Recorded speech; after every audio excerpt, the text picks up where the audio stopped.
My name is Mukesh Kumar, physics faculty. अभी मैं आपको डिस्कस करने जा रहा हूँ ANTS PT2 JEE के क्वेश्चंस के सॉल्यूशन। तो मैं ANTS के JEE के क्वेश्चंस के सॉल्यूशन को आपको डिस्कस कर रहा हूँ। ये पार्ट 2 टेस्ट का सॉल्यूशन है। क्वेश्चन नंबर 1 में क्या बोला गया है पहले समझिए। आपके पास जो क्वेश्चन नंबर 1 है इसमें बोला गया है suppose that a man jumps off a building 202 meter high into cushions having a total thickness of 2 meter. If the cushions are crushed to a thickness of 0.5 meter, what is the man's acceleration as he slows down?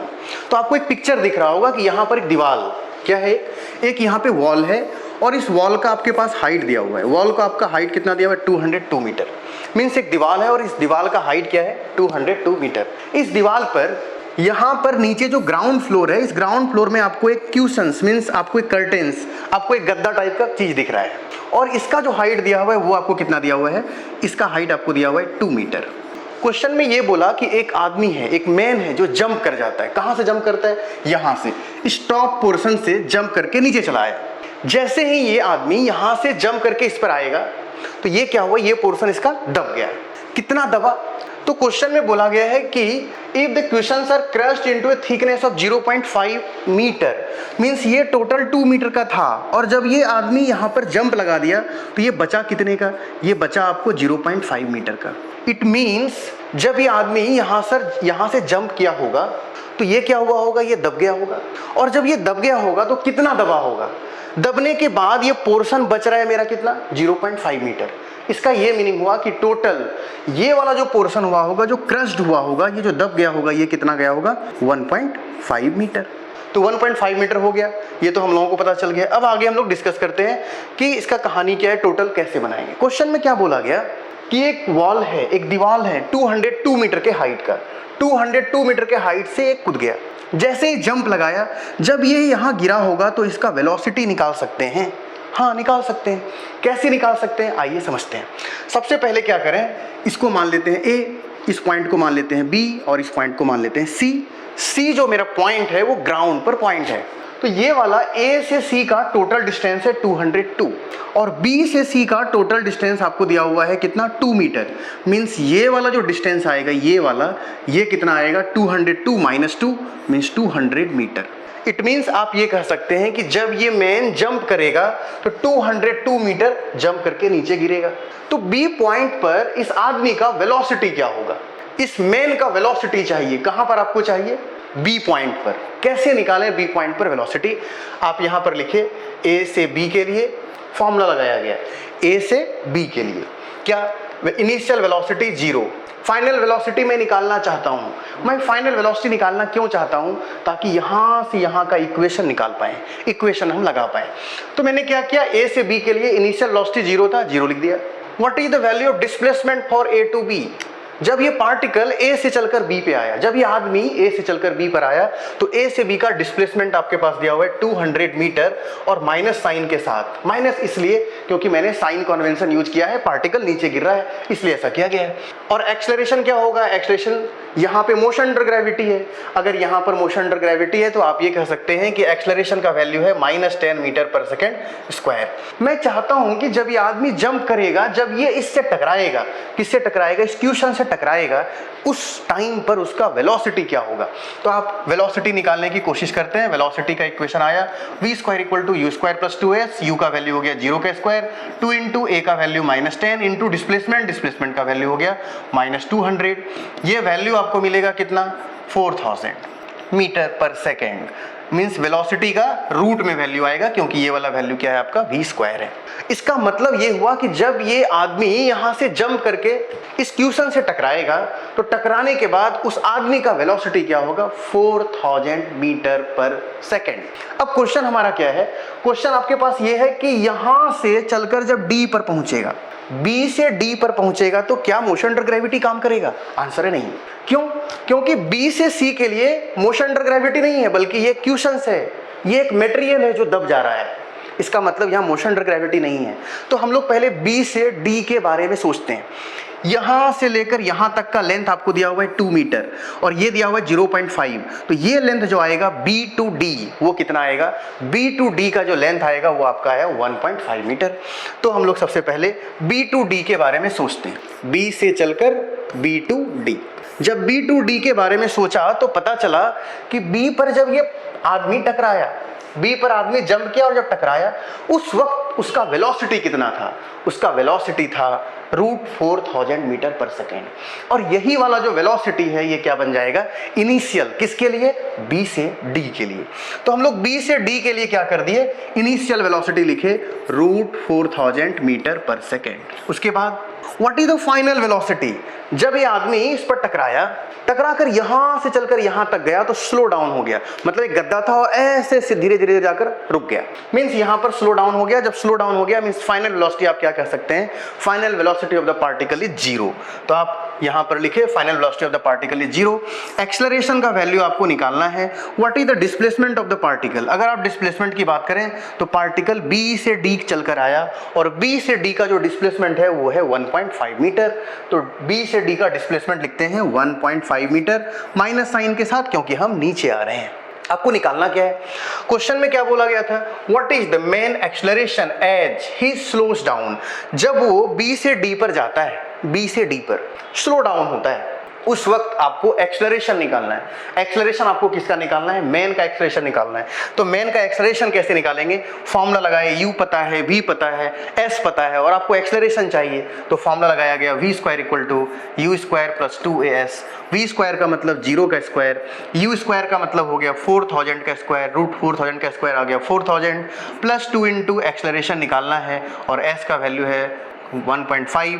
तो यहाँ से इसको इधर ले आए तो value आया -4000 is equal to -3 into a। ये कैंसिल आउट हो गया और एक्सेलरेशन का वैल्यू आ गया आपका 4000/3 मीटर पर सेकेंड स्क्वायर, जो कि आपका ऑप्शन नंबर बी है। तो पहले वाले क्वेश्चन का, क्वेश्चन नंबर 1 का जो आंसर आएगा वो क्या आएगा? B number. तो क्वेश्चन नंबर 1 का जो आपका आंसर आया पहले वाले पार्ट का, फर्स्ट नंबर का आंसर है B. Acceleration of the man will be equal to 4000/3 metre per second square. अब आते हैं क्वेश्चन नंबर 2 पर, डिस्कस करते हैं क्वेश्चन नंबर 2। क्वेश्चन नंबर 2 में आपको बोला गया है, आपको ये बोला गया है कि the velocity time graph of a body is shown in figure, the ratio of dash during the interval OA and AB is dash, which of the following statement is wrong? कौन सा स्टेटमेंट रॉन्ग है ये आपको पहचानना है और आपको ये VT ग्राफ बना हुआ है। सबसे पहला इजीएस्ट वे में ढूंढते हैं कि आपको निकालना है OA/AB का रेशियो क्या होगा, OA/OB का रेशियो क्या होगा। और आपको क्वेश्चन नंबर 2 में बोला क्या गया कौन सा इनकरेक्ट है, मतलब कौन सा गलत है, रॉन्ग है, वो आपको पहचानना है। तो पहले हम OA/AB कैसे निकालें? अगर आपको OA/AB निकालना हो तो सबसे पहले हम लोग क्या करेंगे? ट्रायंगल में चले जाते हैं। कौन से ट्रायंगल में? In triangle OAC। ये VT ग्राफ है और VT ग्राफ का स्लोप क्या बताता है आपको? एक्सेलरेशन। तो आप ये कह सकते हैं कि OA और AB का रेशियो चाहिए, तो नॉर्मली ट्रिग्नोमेट्री यूज कर लेते हैं। क्या? In triangle OAC, in triangle OAC। Triangle OAC में आप क्या लिख सकते हैं? ट्रायंगल OAC में होगा थीटा के सामने वाला परपेंडिकुलर, ये वाला बेस, तो tan 60 लगा देते हैं। तो आप लिख सकते हैं tan 60 degree equal to perpendicular AC upon base, base का वैल्यू हो गया OA, तो tan 60 डिग्री का वैल्यू आ गया √3 equal to AC upon OA। इसको बना लेते हैं इक्वेशन नंबर 1। तो आपको पता चल गया कि OA तो आ गया है, अब AB निकालना है। AB निकालने के लिए आपको लेना पड़ेगा in triangle ABC। In triangle ABC, अगर ट्रायंगल ABC की बात करें, इन ट्रायंगल ABC क्या मिलेगा? ABC वाले ट्रायंगल में, ABC वाले ट्रायंगल में आप बोल सकते हैं tan 30 degree equal to tan 30 degree equal to perpendicular AC upon base, base का वैल्यू क्या हो गया? AB। तो हम लोग यहाँ बोल सकते हैं AC अपॉन AB। tan 30 का वैल्यू कितना होता है? 1/√3, तो 1/√3 इक्वल टू आ गया आपका AC अपॉन AB। इन दोनों इक्वेशन को आप डिवाइड कर दीजिए। जब इन दोनों इक्वेशन को आप डिवाइड करेंगे तो आपको क्या मिलेगा? डिवाइड कर रहे हैं इस इक्वेशन को, जब आप इन दोनों इक्वेशन को डिवाइड करते हैं तो क्या मिलता है? डिवाइडिंग इक्वेशन 1 and 2, इक्वेशन 1 और 2 को डिवाइड किया गया तो यहाँ पे आया √3 डिवाइड बाय, यहाँ पे आया 1/√3 इज इक्वल टू, इधर आ गया आपका AC upon OC divide by AC by OC हो गया। और क्या मिला आपका, ये क्या AC बाय AB, तो यहाँ पे आ गया आपके पास AC अपॉन AB। अब इसको डिवाइड करके देखा गया तो क्या पता चला, डिवाइड करके देखा गया तो पता चला कि √3 into √3 by 1 equal to AC upon OB, sorry AC upon OC multiply, ऊपर क्या चला गया AB और नीचे क्या आ गया आपका AC, AC से AC कैंसिल आउट हो गया। तो √3 इंटू √3 3/1, 3/1 का वैल्यू किसके इक्वल आ गया, इक्वल टू AB अपॉन यहाँ पे OA है ना, AC अपॉन OA है, तो यहाँ पे आप OA कर लीजिए और ये वाला पार्ट आपका हो गया OA, तो यहाँ पे बना OA। तो इस तरीके से पता चला कि AB बाय OA का जो वैल्यू है वो किसके इक्वल है, AB बाय OA का वैल्यू है 3/1 के इक्वल। आपको क्वेश्चन में इंफॉर्मेशन क्या है, OA बाय AB निकालना है। अगर आपको OA बाय AB निकालना हो तो आप यहाँ से लिख सकते हैं 1/3 equal to OA upon AB। It means आप ये कह सकते हैं कि OA बाय AB का जो वैल्यू आएगा वो कितना आएगा 1/3। लेकिन आपके क्वेश्चन में दिया हुआ क्या है, OA बाय AB का वैल्यू दिया हुआ है 1/4। इसका मतलब ये इंफॉर्मेशन इनकरेक्ट है, तो इसलिए इसका आंसर ऑप्शन नंबर 2 है। अब सवाल है ऑप्शन नंबर 2 तो आप बना चुके हैं, ऑप्शन नंबर 1 सही है या गलत है चेक कर लेते हैं। ऑप्शन नंबर 1 में क्या बोला गया है, magnitude of average velocity is equal to 1। Magnitude of average velocity is equal to 1। Average velocity होता है total displacement upon total time taken. और VT ग्राफ से आप एरिया कैसे निकाल सकते हैं, VT ग्राफ से एरिया निकालने का तरीका है क्या, एरिया। VT ग्राफ से अगर आप एरिया निकालेंगे तो क्या मिलेगा आपको, डिस्प्लेसमेंट। निकालना क्या था, ratio of average velocity. Option number ए को चेक कर लेते हैं। ऑप्शन नंबर ए में है एवरेज वेलोसिटी पहले वाले का अपॉन एवरेज वेलोसिटी दूसरे वाले का। What is average velocity, average velocity is basically total displacement upon total time taken. तो इसका मतलब हुआ कि पहले कितना चले, पहले OA का कितना डिस्प्लेसमेंट हुआ, मतलब इस वाले रीजन का डिस्प्लेसमेंट कितना है, टाइम कितना है O से A। इस वाले रीजन का डिस्प्लेसमेंट कितना है, VT ग्राफ से डिस्प्लेसमेंट निकालना है। अगर आपको VT ग्राफ से डिस्प्लेसमेंट निकालना हो तो आपको क्या करना पड़ेगा, VT ग्राफ से डिस्प्लेसमेंट निकालने के लिए आपको एरिया अंडर कर्व निकालना पड़ेगा, क्योंकि स्लोप एक्सेलरेशन बताता है और एरिया आपको बताता है डिस्प्लेसमेंट। तो आइए बनाते हैं, एवरेज वेलोसिटी निकालने के लिए क्या करना पड़ेगा, एरिया निकालना पड़ेगा। डिस्प्लेसमेंट चाहिए तो आप ऐसा लिख सकते हैं, displacement of 1 by time of 1 upon displacement of 2 by time of, यहाँ आप लिख सकते हैं displacement of 1 by time of 1 multiply चला जाएगा time of 2 by time of 1, sorry displacement of 2। Displacement of 1 कहने का मतलब हुआ OA वाले रीजन का डिस्प्लेसमेंट। OA वाले रीजन का एरिया निकालना पड़ेगा, क्योंकि VT ग्राफ में एरिया जो बताता है वो आपको डिस्प्लेसमेंट बताता है। तो आप एरिया कैसे निकालेंगे, what is the value of S1, half into base, base का वैल्यू हो गया OA इंटू हाइट, हाइट का वैल्यू हो गया आपका AC, और टाइम, टाइम क्या है आपके पास OA, तो यहाँ पे लिखा गया टाइम का वैल्यू OA। अब क्या करें, अब आपको यहां निकालना है T2, what is the value of T2 AB, what is the value of S2 displacement covered in second part, second part का एरिया निकालना पड़ेगा। तो वैल्यू क्या मिलेगा आपको, हाफ इंटू बेस, बेस का value AB into height, height का value AC। इस तरीके से आपको पता चला कि OA से OA कैंसिल आउट हो गया, हाफ से हाफ कैंसिल आउट हो गया, AB से AB और AC से AC कैंसिल आउट हो गया, टोटल वैल्यू कितना आ गया 1। It means magnitude of average velocity will be equal to 1। इसका मतलब ये ऑप्शन आपका करेक्ट है, कौन सा, ऑप्शन नंबर ए। AB को मैंने चेक कर लिया है, अब C और D को एक बार चेक करके देखते हैं कि C और D में क्या है। C नंबर में क्या बोला गया, magnitude of average acceleration is inverse ratio of distance covered.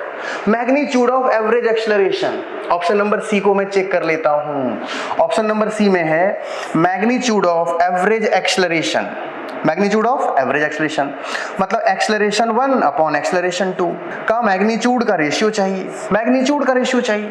VT graph से एक्सेलरेशन कैसे निकलेगा, VT ग्राफ का एक्सेलरेशन निकालने के लिए स्लोप निकालना पड़ेगा, slope is tan theta, slope is tan theta का मतलब ये हो गया कि पहले वाले एंगल के लिए tan थीटा कितना डिग्री था, tan 60 डिग्री, सेकंड वाले के लिए कितना था, tan 30 डिग्री, तो वैल्यू आ गया tan 30 डिग्री। इस तरीके से पता चला मैग्नीट्यूड ले रहे हैं, कहीं भी हम डायरेक्शन नहीं ले रहे हैं, क्योंकि क्वेश्चन में रियलिटी में tan ऑफ -30 है, पर आपको मैग्नीट्यूड बोला गया है तो आप tan ऑफ +30 ले सकते हैं, कोई फर्क नहीं पड़ेगा। तो tan 60 डिग्री का वैल्यू कितना आया √3 और tan 30 डिग्री का वैल्यू कितना आया 1/√3। इसको सॉल्व करेंगे वैल्यू कितना आएगा 3/1, तो आंसर क्या आएगा 3:1। अब हमारे पास ये ऑप्शन सही है गलत है चेक कर लेते हैं। Magnitude of average acceleration inverse of ratio of distance covered, ratio of distance covered, distance covered का रेशियो का एवरेज एक्सेलरेशन जो है वो उसका क्या है, रेसिप्रोकल है। ये तो वैल्यू हम लोग निकाल चुके हैं, एक बार डी नंबर निकालते हैं फिर कंपेयर करेंगे। डी नंबर में क्या बोला है, डिस्टेंस कवर्ड का रेशियो 1:3 है। डिस्टेंस कवर्ड का रेशियो क्या है 1:3। पहले इसको चेक करते हैं फिर डी नंबर में आएंगे। तो डिस्टेंस कवर्ड का रेशियो S1 by S2 का रेशियो चाहिए। How can you find out the value of displacement in VT graph? अगर आपको VT ग्राफ से डिस्प्लेसमेंट निकालना है, आप कैसे निकालेंगे? VT ग्राफ से डिस्प्लेसमेंट निकालने के लिए एरिया अंडर कर्व निकालना पड़ेगा, और एरिया अंडर कर्व निकालने का ये मतलब हुआ कि आप पहले एरिया ऑफ OAC लिखेंगे, एरिया ऑफ OAC, और दूसरा क्या होगा, upon area of ABC। What is the value of area of OAC? Half into OA into height, height का वैल्यू हो गया आपका AC, divide by area of ABC क्या मिलेगा, half into AB into height, height का value मिल गया आपके पास कितना, AC, AC से AC कैंसिल आउट हो गया, हाफ से हाफ कैंसिल आउट हो गया, वैल्यू आया आपके पास OA अपॉन OB। इस तरीके से आप बोल सकते हैं कि OA अपॉन OB, क्या मैंने OA अपॉन AB निकाल लिया है? आंसर है हाँ। कितना निकाल चुका हूं मैं? OA अपॉन AB का वैल्यू 1/3। इट मींस कि OA बाय AB का वैल्यू कितना आया, 1/3। क्या ये ऑप्शन सही है? एक बार चेक कर लेते हैं। क्वेश्चन में बोला गया है आपको कि डिस्टेंस कवर्ड का रेशियो 1:3 है, सही है, आ तो गया। डिस्टेंस कवर्ड का रेशियो कितना आ गया आपके पास, 1:3। अब यहाँ पे क्या था, इसके पहले वाले ऑप्शन को चेक कर लेते हैं। Magnitude of average acceleration is inverse ratio of distance covered. Distance covered का इनवर्स रेशियो आ तो रहा है, डिस्टेंस कवर्ड का रेशियो कितना आया, 1:3, और उसका इनवर्स कितना आ गया, 3:1। क्या ये सही है गलत है? ऑप्शन सही है। इट मींस आपके पास सारे ऑप्शन सही हैं। कौन कौन से? ऑप्शन सी सही है, ऑप्शन डी सही है, और आपके पास ऑप्शन ए सही है। ऑप्शन ए गलत था। ऑप्शन ए सही था क्या? हाँ, ऑप्शन ए सही था। ऑप्शन बी गलत दिया हुआ था। कैसे? ऑप्शन बी इसलिए गलत दिया हुआ था क्योंकि जब हम लोग वैल्यू निकाल रहे थे तो OA बाय AB का वैल्यू आया था 1/3, और यहाँ लिखा हुआ है 1/4। इट मींस इस क्वेश्चन का करेक्ट आंसर क्या हो गया, option number B. So correct answer will be option number B. तो इस क्वेश्चन का आपका बी नंबर आंसर हो गया। तो मैंने क्वेश्चन नंबर 2 भी डिस्कस कर दिया है। क्वेश्चन नंबर 3 डिस्कस करते हैं। क्वेश्चन नंबर 3 में क्या बोला गया है? क्वेश्चन नंबर 3 में आपको बोला गया है two bodies of different masses MA and MB are dropped from two different height A and B। कह रहे दो मासेस है आपके पास। क्वेश्चन नंबर 3 नंबर क्वेश्चन में बोला गया है two bodies of different masses MA and MB are drop from two different height A and B। दो अलग अलग हाइट से दो बॉडी को ड्रॉप किया गया। कौन कौन से बॉडी को ड्रॉप किया गया? दो अलग अलग बॉडी। एक बॉडी का मास MA है और दूसरे वाले बॉडी का मास क्या है, MB है। क्वेश्चन में बोला गया है कि दो बॉडी हमारे पास है। ये मान लेते हैं किसी बॉडी को h हाइट से गिराते हैं। क्वेश्चन नंबर 3 को ध्यान से देखिए, इजी क्वेश्चन है। कैसे? मान लेते हैं कि किसी h हाइट से एक बॉडी को ऐसे ड्रॉप कर दिए। अगर आप एक h हाइट से एक बॉडी को ड्रॉप करते हैं तो इससे क्या होगा? अगर आप एक बॉडी को ड्रॉप करते हैं तो इनिशियल वेलोसिटी क्या मिल गया आपको, 0। क्वेश्चन में बोला है क्या निकालने के लिए, the ratio of time taken by the two cover these distance are. दोनों डिस्टेंस को, दोनों के टाइम का रेशियो निकालिए। पहले आप ऐसा समझिए कि आपके पास h हाइट से एक ब्लॉक को ड्रॉप कर दिए। अगर आप h हाइट से एक ब्लॉक को ड्रॉप करेंगे इसका मतलब इनिशियल वेलोसिटी क्या मिल गया आपको, 0। अगर पार्टिकल का इनिशियल वेलोसिटी 0 है तो निकालते हैं टाइम कितना लगेगा। तो पार्टिकल का इनिशियल वेलोसिटी हो गया 0, और आपके पास s दिया हुआ है, डिस्प्लेसमेंट कितना दिया हुआ है, -h, और क्या दिया हुआ है, एक्सेलरेशन है कितना, -g। हम चाहते हैं कि किसी भी पार्टिकल को जिसको h हाइट से ड्रॉप किया गया, अगर h हाइट से ड्रॉप करेंगे तो उसका रियल में टाइम कितना लगेगा, कितने टाइम बाद वो पार्टिकल गिर जाएगा, कितने टाइम बाद वो स्ट्राइक करेगा। तो कितने टाइम बाद स्ट्राइक करेगा, टाइम निकालना है तो आप फॉर्मूला लगा सकते हैं, s = ut + ½ of a × t²। यहाँ से आप लिख सकते हैं -h = u का वैल्यू कितना दिया हुआ है, 0, तो ये बन गया ½ of एक्सेलरेशन -g × t²। इसको जब आप सॉल्व करेंगे तो माइनस माइनस कैंसिल आउट हो गया। टाइम का वैल्यू आया 2h/g और इसका रूट आ गया, है ना। मीन्स जब आप किसी भी पार्टिकल को h हाइट से ड्रॉप करते हैं, किसी भी पार्टिकल को जब आप h हाइट से ड्रॉप करेंगे इसका मतलब है टोटल टाइम जो लगेगा उसको गिरने में, टाइम कितना लगेगा, तो गिरने का जो टाइम लगेगा वो आपके पास मिलेगा √2h/g। अब क्वेश्चन में क्या बोला गया, क्या यहाँ पर टाइम में मास आया है? मास से इंडिपेंडेंट होता है, मोशन अंडर ग्रेविटी है। मोशन अंडर ग्रेविटी में कितना भी मास का ऑब्जेक्ट हो, मास से कोई लेना देना नहीं होता है, मास से कोई मतलब नहीं होता है। चूंकि टाइम को मास से मतलब नहीं है, अगर मास से मतलब नहीं है, आपको टाइम का रेशियो चाहिए, तो आप क्या कह सकते हैं कि आपको T1/T2 निकालना है। T1/T2 क्वेश्चन बोला गया कि पहले वाले ब्लॉक को a हाइट से ड्रॉप कर दिया गया, फर्स्ट वाले ब्लॉक को कितने हाइट से ड्रॉप किया गया, फर्स्ट वाले ब्लॉक को a हाइट से ड्रॉप किया गया। अगर आप किसी भी ब्लॉक को a हाइट से ड्रॉप करते हैं तो उसका क्या मिलेगा, टाइम। तो टाइम के लिए आया √2h/g, तो ये वाला हो गया √2h, h का वैल्यू कितना दिया हुआ है, a, तो √2a/g डिवाइड बाय ए। क्यों लिख रहे हैं, क्योंकि क्वेश्चन में बोला गया है कि दो अलग अलग बॉडीज हैं। पहले वाले बॉडी को ए हाइट से ड्रॉप किया गया, सेकंड वाले बॉडी को बी हाइट से ड्रॉप किया गया। तो हाइट के प्लेस पे a कर देना है बस। सेकंड वाले को टाइम कितना लगेगा, √2b/g। अब इन दोनों का वैल्यू कैसे निकालें, √2 ऑफ a बाई g, और डिवाइड में चला गया तो मल्टीप्लाई में चला जाएगा, g/2 इंटू b। 2 से 2 कैंसिल आउट हो गया, g से g कैंसिल आउट हो गया, वैल्यू आया √a/b। It means √a/√b। तो √a/√b कौन सा आ गया, √a/√b, ऑप्शन नंबर सी हो गया। तो आपको पता चला कि इसका जो आंसर आएगा वो क्या मिलेगा, सी नंबर। तो क्वेश्चन नंबर थर्ड जो तीसरा बना हुआ है, थर्ड का आंसर क्या मिलेगा आपको, √a/√b, जो कि ऑप्शन नंबर सी है। तो सी है इस क्वेश्चन का करेक्ट आंसर। क्वेश्चन नंबर 4 पे आते हैं। क्वेश्चन नंबर 4 में आपको बोला गया है, it was calculated that a shell when fired from a gun with a certain velocity. Gun से बुलेट को फायर किया गया कुछ वेलोसिटी के साथ at an angle of elevation 5π/36। आप ऐसा समझिए कि एक बुलेट है और इस बुलेट को फायर किया गया, एक बुलेट है, बुलेट को फायर किया गया, कितने वेलोसिटी से, कितने एंगल पे फायर किया गया, 5π/36 एंगल पे। ये बुलेट ऐसे गया और कहीं जाके गिर जाएगा, पाथ कैसा बनेगा, प्रोजेक्टाइल। क्वेश्चन क्या कह रहा है, it was calculated that a shell when fired from a gun with a certain velocity at an angle of elevation 5π/36 radian should strike a given target in the same horizontal plane. In actual practice, it is found that a hill just prevented the trajectory. At what angle of elevation should the gun fire to hit the target? Question में क्या कह रहा है, आपको ध्यान से समझिए। Question कह रहा है कि ऐसा देखा गया कि एक गन से कुछ वेलोसिटी के साथ किसी पार्टिकल को फेंका गया, कितने रेडियन से फेंका गया, 5π/36, और हम चाहते हैं कि सेम हॉरिजॉन्टल प्लेन में दूसरा वहीं पे स्ट्राइक करे। मान लीजिए एक हिल है, ये जाके इसको स्ट्राइक कर गया, हम चाहते हैं कि अगेन जाए और वापस वहीं पे स्ट्राइक कर जाए, जिस जगह पर गिरा उसी हॉरिजॉन्टल प्लेन में, सेम हॉरिजॉन्टल प्लेन में वहीं पर स्ट्राइक करे। तो कितने एंगल से फेंका जाए, कितने एंगल से फेंका जाए, at what angle of elevation should the gun be fire to hit the target, कि सेम टारगेट पे जाकर गिरना चाहिए। तो हम लोग प्रोजेक्टाइल में क्या जानते हैं, हम लोग प्रोजेक्टाइल में ये जानते हैं कि अगर किसी प्रोजेक्टाइल को थीटा से और किसी सेम प्रोजेक्टाइल को किससे 90 - थीटा से फेंकते हैं तो रेंज क्या मिलता है, सेम। सेम टारगेट को हिट करना है, मतलब रेंज सेम है। अगर आपके पास रेंज सेम है, इसका मतलब है किसी प्रोजेक्टाइल को थीटा से फेंका गया हो तो उसको 90 - थीटा से फेंकना चाहिए।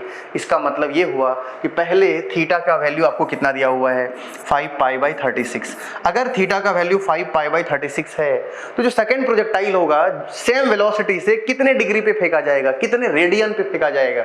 तो आंसर ये है कि पहले वाले को अगर थीटा से फेंके हैं तो दूसरे वाले को कितना से फेंकना पड़ेगा, 90 degree minus theta, it means π/2 - theta से फेंकना पड़ेगा। तो सेकंड वाले प्रोजेक्टाइल का सेकंड वाले एंगल जो आपको वैल्यू निकालना है, कितने एंगल पे फेंकें कि सेम प्लेन में गिर जाए, सेम जगह पर गिर जाए, मतलब रेंज सेम हो जाए। तो कितने पर फेंकना पड़ेगा, π/2 - थीटा। तो यहाँ पे क्या लिख सकते हैं आप, π/2 - थीटा, थीटा का वैल्यू आ गया 5π/36।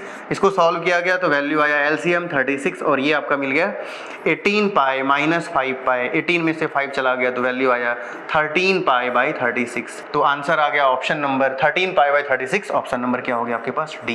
तो डी नंबर आया करेक्ट आंसर। तो क्वेश्चन नंबर 4 का जो मैंने आपको एक्सप्लेनेशन दिया है वो कंडीशन फॉर सेम रेंज का एक्सप्लेनेशन है। क्या, अगर किसी प्रोजेक्टाइल को थीटा से और दूसरे प्रोजेक्टाइल को, सेम प्रोजेक्टाइल को 90 - थीटा से फेंकते हैं तो दोनों कंडीशन में रेंज क्या मिलता है आपको, सेम मिलता है। तो करेक्ट आंसर क्या होगा इसका, ऑप्शन नंबर डी। अब आते हैं क्वेश्चन नंबर 5 पर। क्वेश्चन नंबर 5 कह रहा है, an object is throne horizontally from A point A from a tower and hits the ground 3 seconds later। Question बोला गया कि एक ऑब्जेक्ट है जिसको हॉरिजॉन्टली इस तरह से फेंक दिए एक टावर से, मतलब ये आपके पास एक टावर है जो पिक्चर में बना हुआ है क्वेश्चन में। An object is throne horizontally from point A, कहां से फेंका गया, ए पॉइंट से। इस पॉइंट का नाम है आपके पास ए दिया हुआ, इसको हॉरिजॉन्टली इस तरह से फेंक दिए। अब क्वेश्चन में क्या बोला गया, and hits the ground 3 second later. जब इस पार्टिकल को यहां से फेंका गया, कितने वेलोसिटी से फेंका गया, v वेलोसिटी से। ये क्या हुआ, ये वाला जो पार्टिकल है जिसको v वेलोसिटी से फेंका गया, ये वाला पार्टिकल ग्राउंड पे जाकर गिर गया। और ग्राउंड पे कितने टाइम में गिरा, तो ग्राउंड पे जो गिरा उसको टाइम लगा टोटल कितना, ग्राउंड पे गिरने में टाइम लगा 3 सेकंड।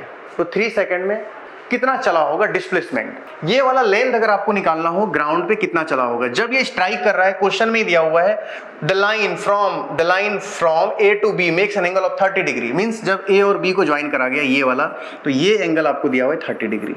और क्वेश्चन में बोला गया है the initial velocity of the object, means आपको v का वैल्यू निकालना है।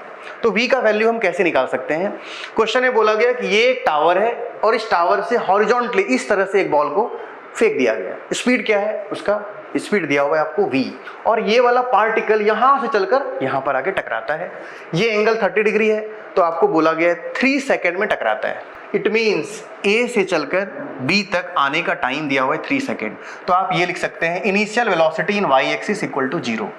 वाई एक्सिस में वेलोसिटी 0 क्यों है, क्योंकि पार्टिकल को हॉरिजॉन्टली फेंका गया।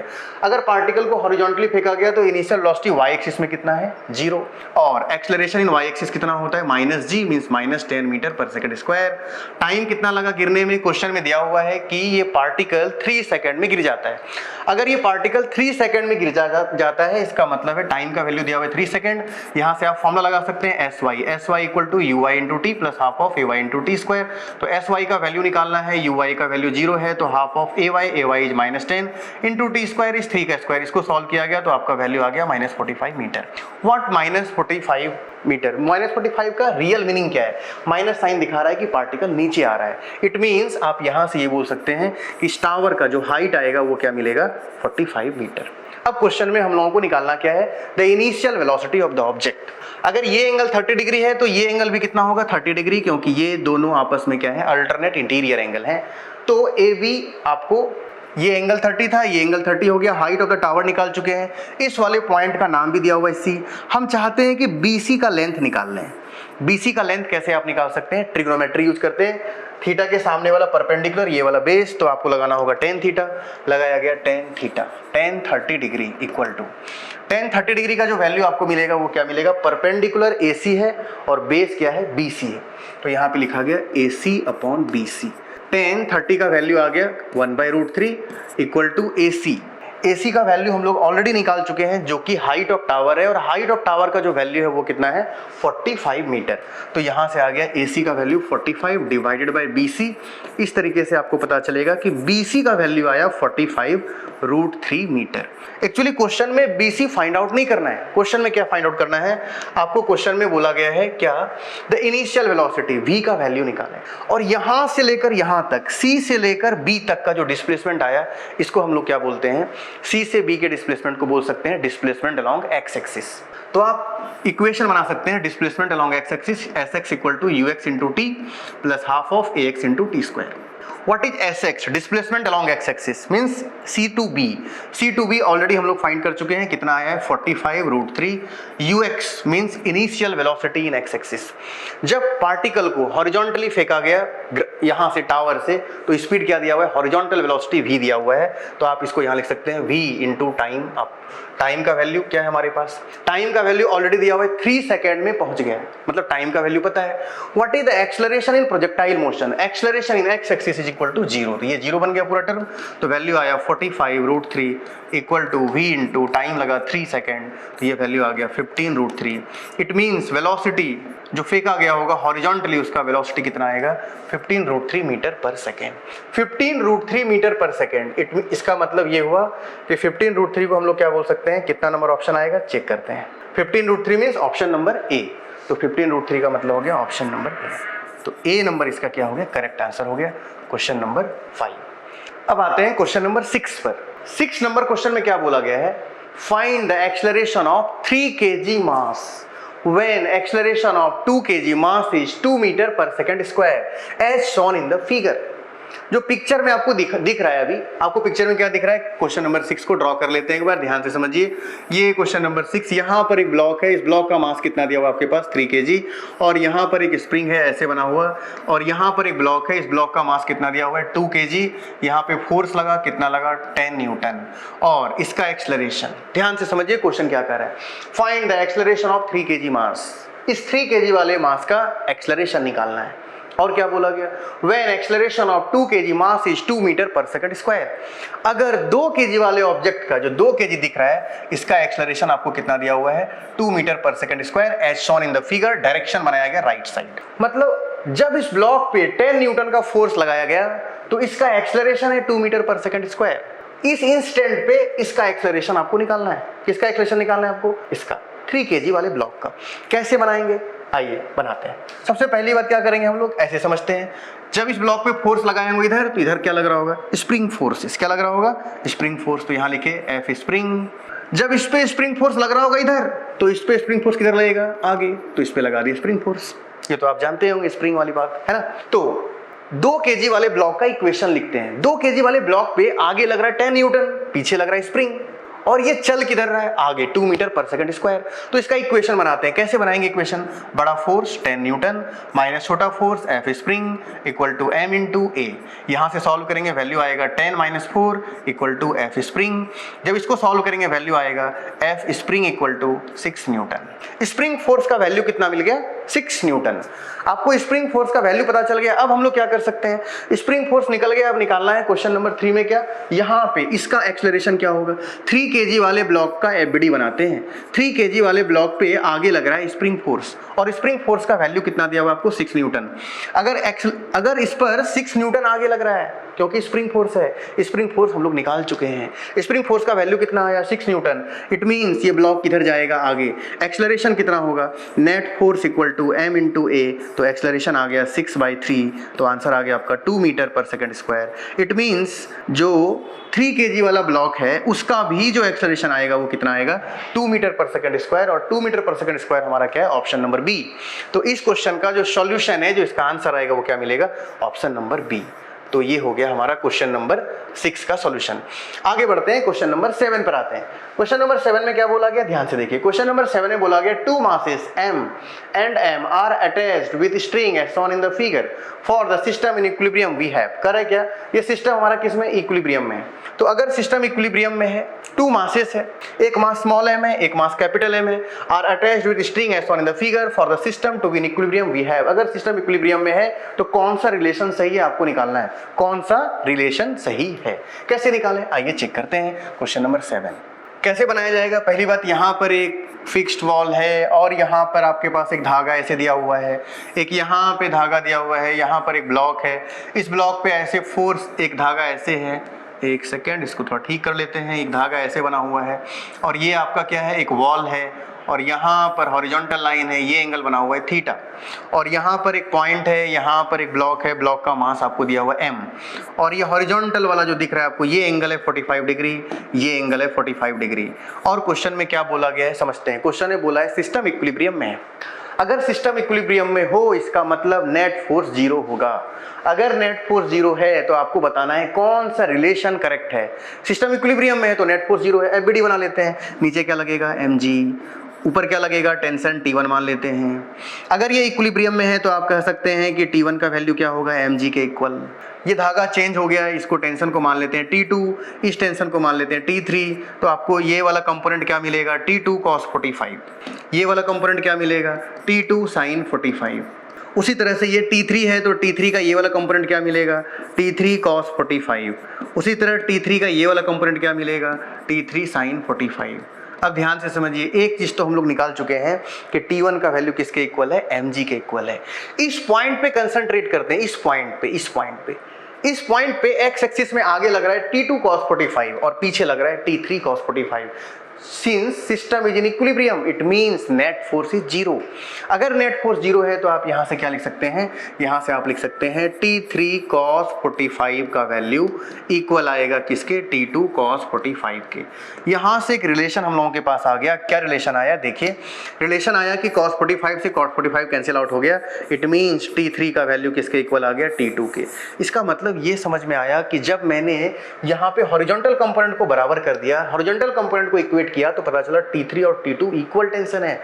इट मींस ये दोनों ही टेंशन इक्वल है। फिलहाल आप ऐसा लिख लीजिए कि T3 का वैल्यू और T2 का वैल्यू इक्वल है और वो T के बराबर है। मान लेते हैं कि T के इक्वल है, थोड़ा कैलकुलेशन आसान बन जाएगा।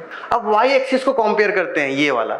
अब इसको मान लिए T है और ये भी T है, क्लियर है।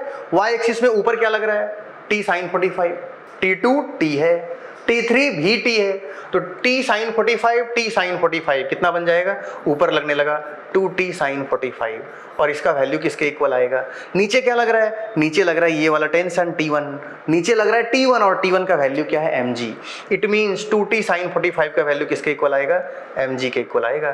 तो मैंने इसको क्या किया, यहाँ पे लिख दिया mg।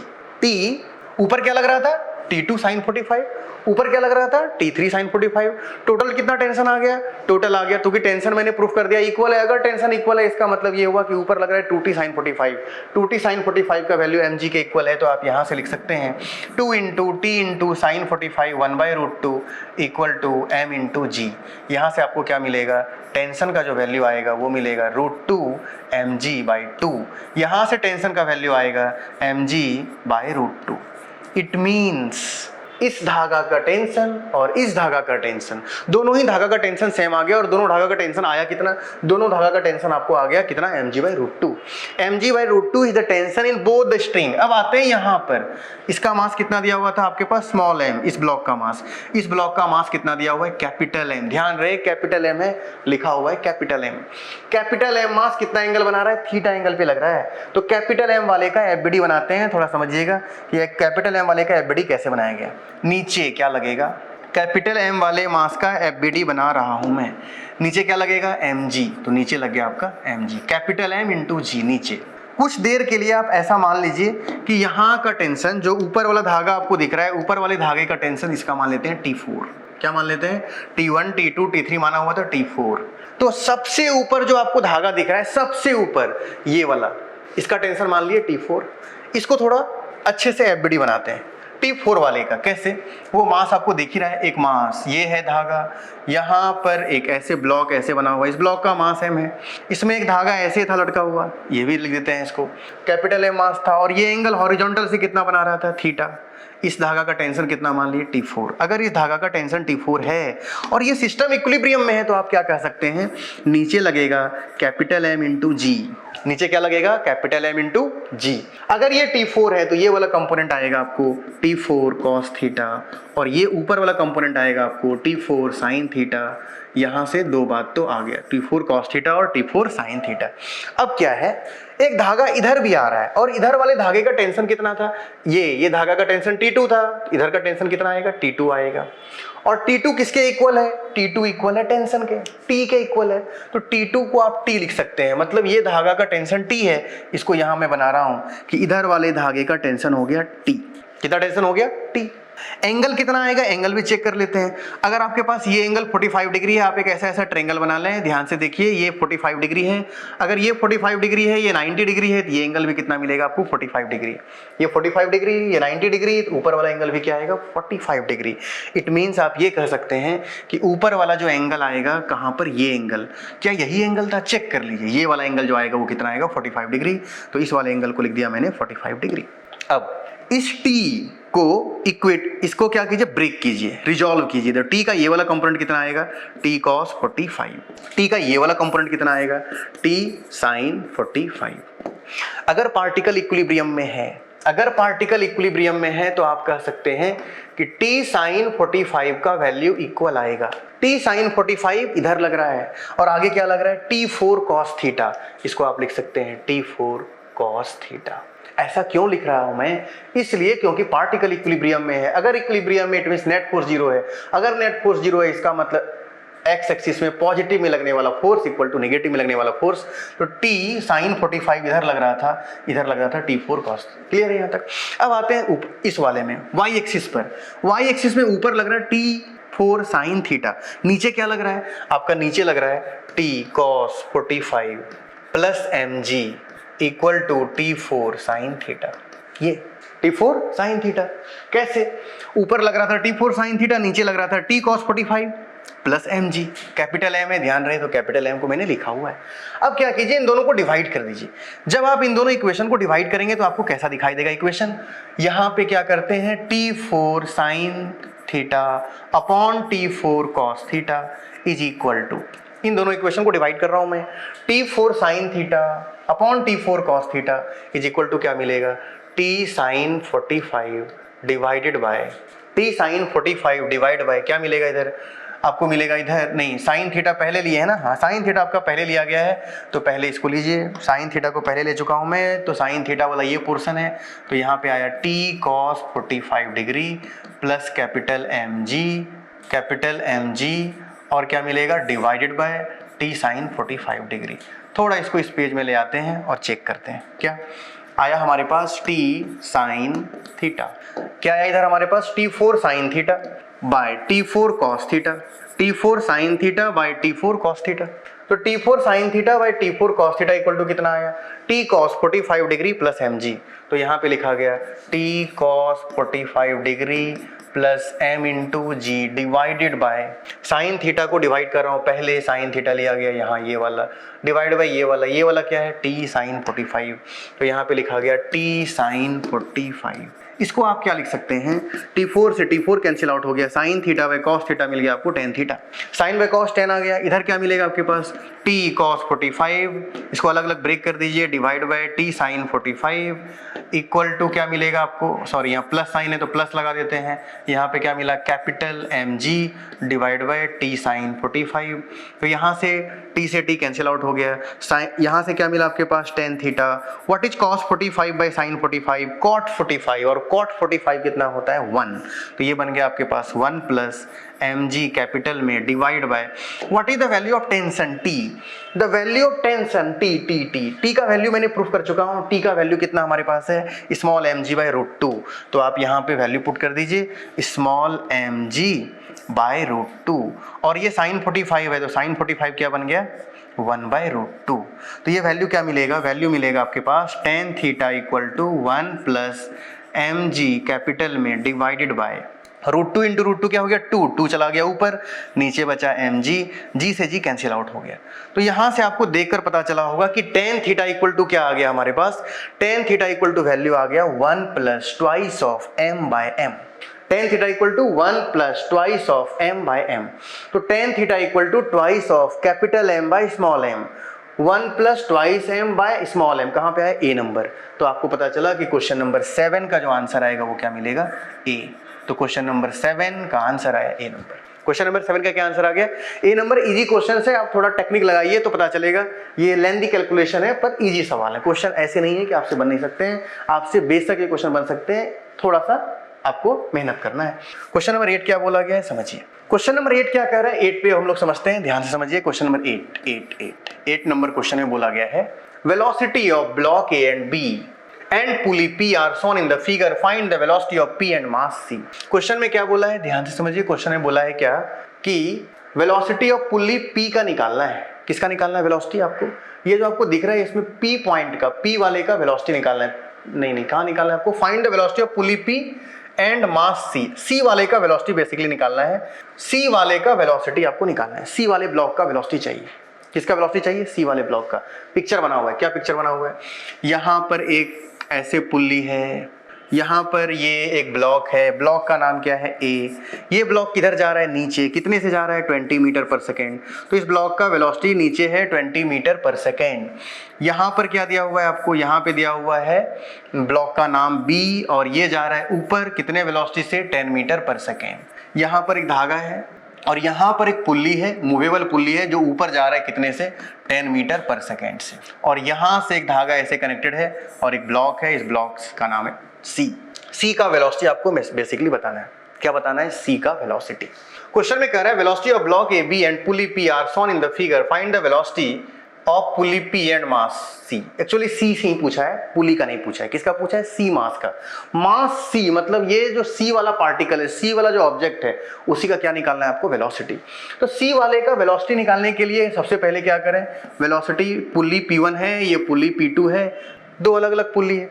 अगर आपको पता हो कंस्ट्रेंट पुली कंस्ट्रेंट, तो पुली कंस्ट्रेंट में एक फार्मूला होता था क्या, velocity of pulley equal to v1 plus v2 by 2 with sign के साथ लगाएं।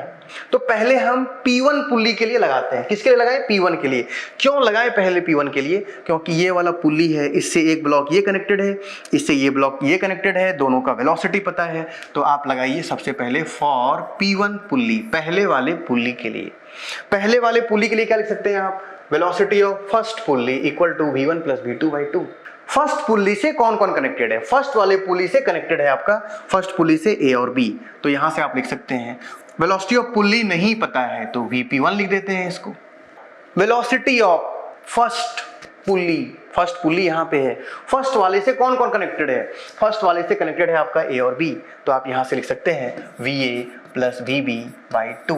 यहां से आएगा what is the velocity of A का वेलोसिटी नीचे है 20 तो ये आ गया -20। What is velocity of B ऊपर है तो नीचे वाला निगेटिव और ऊपर वाला पॉजिटिव, तो ऊपर वाला पॉजिटिव हो गया, ये कितना मिला 10 डिवाइड बाय क्या आ गया 2, तो ये आ गया आपका -10/2, ये क्या आ गया -5, इसका मतलब -5 metre per second. What is the value of -5 क्या रिप्रेजेंट कर रहा है, -5 रिप्रेजेंट कर रहा है कि P1 पुल्ली जो आपके पास है, P1 पुल्ली जो आपके पास है वो क्या होगा, वो नीचे आ रहा होगा। इट मींस आप ये कह सकते हैं कि P1 वाला जो पुल्ली है ये वाला पुल्ली नीचे आ रहा होगा, कितना से नीचे आ रहा होगा 5 metre per second, 5 metre per second से नीचे आ रहा होगा। कौन नीचे आ रहा होगा, P1 पुल्ली।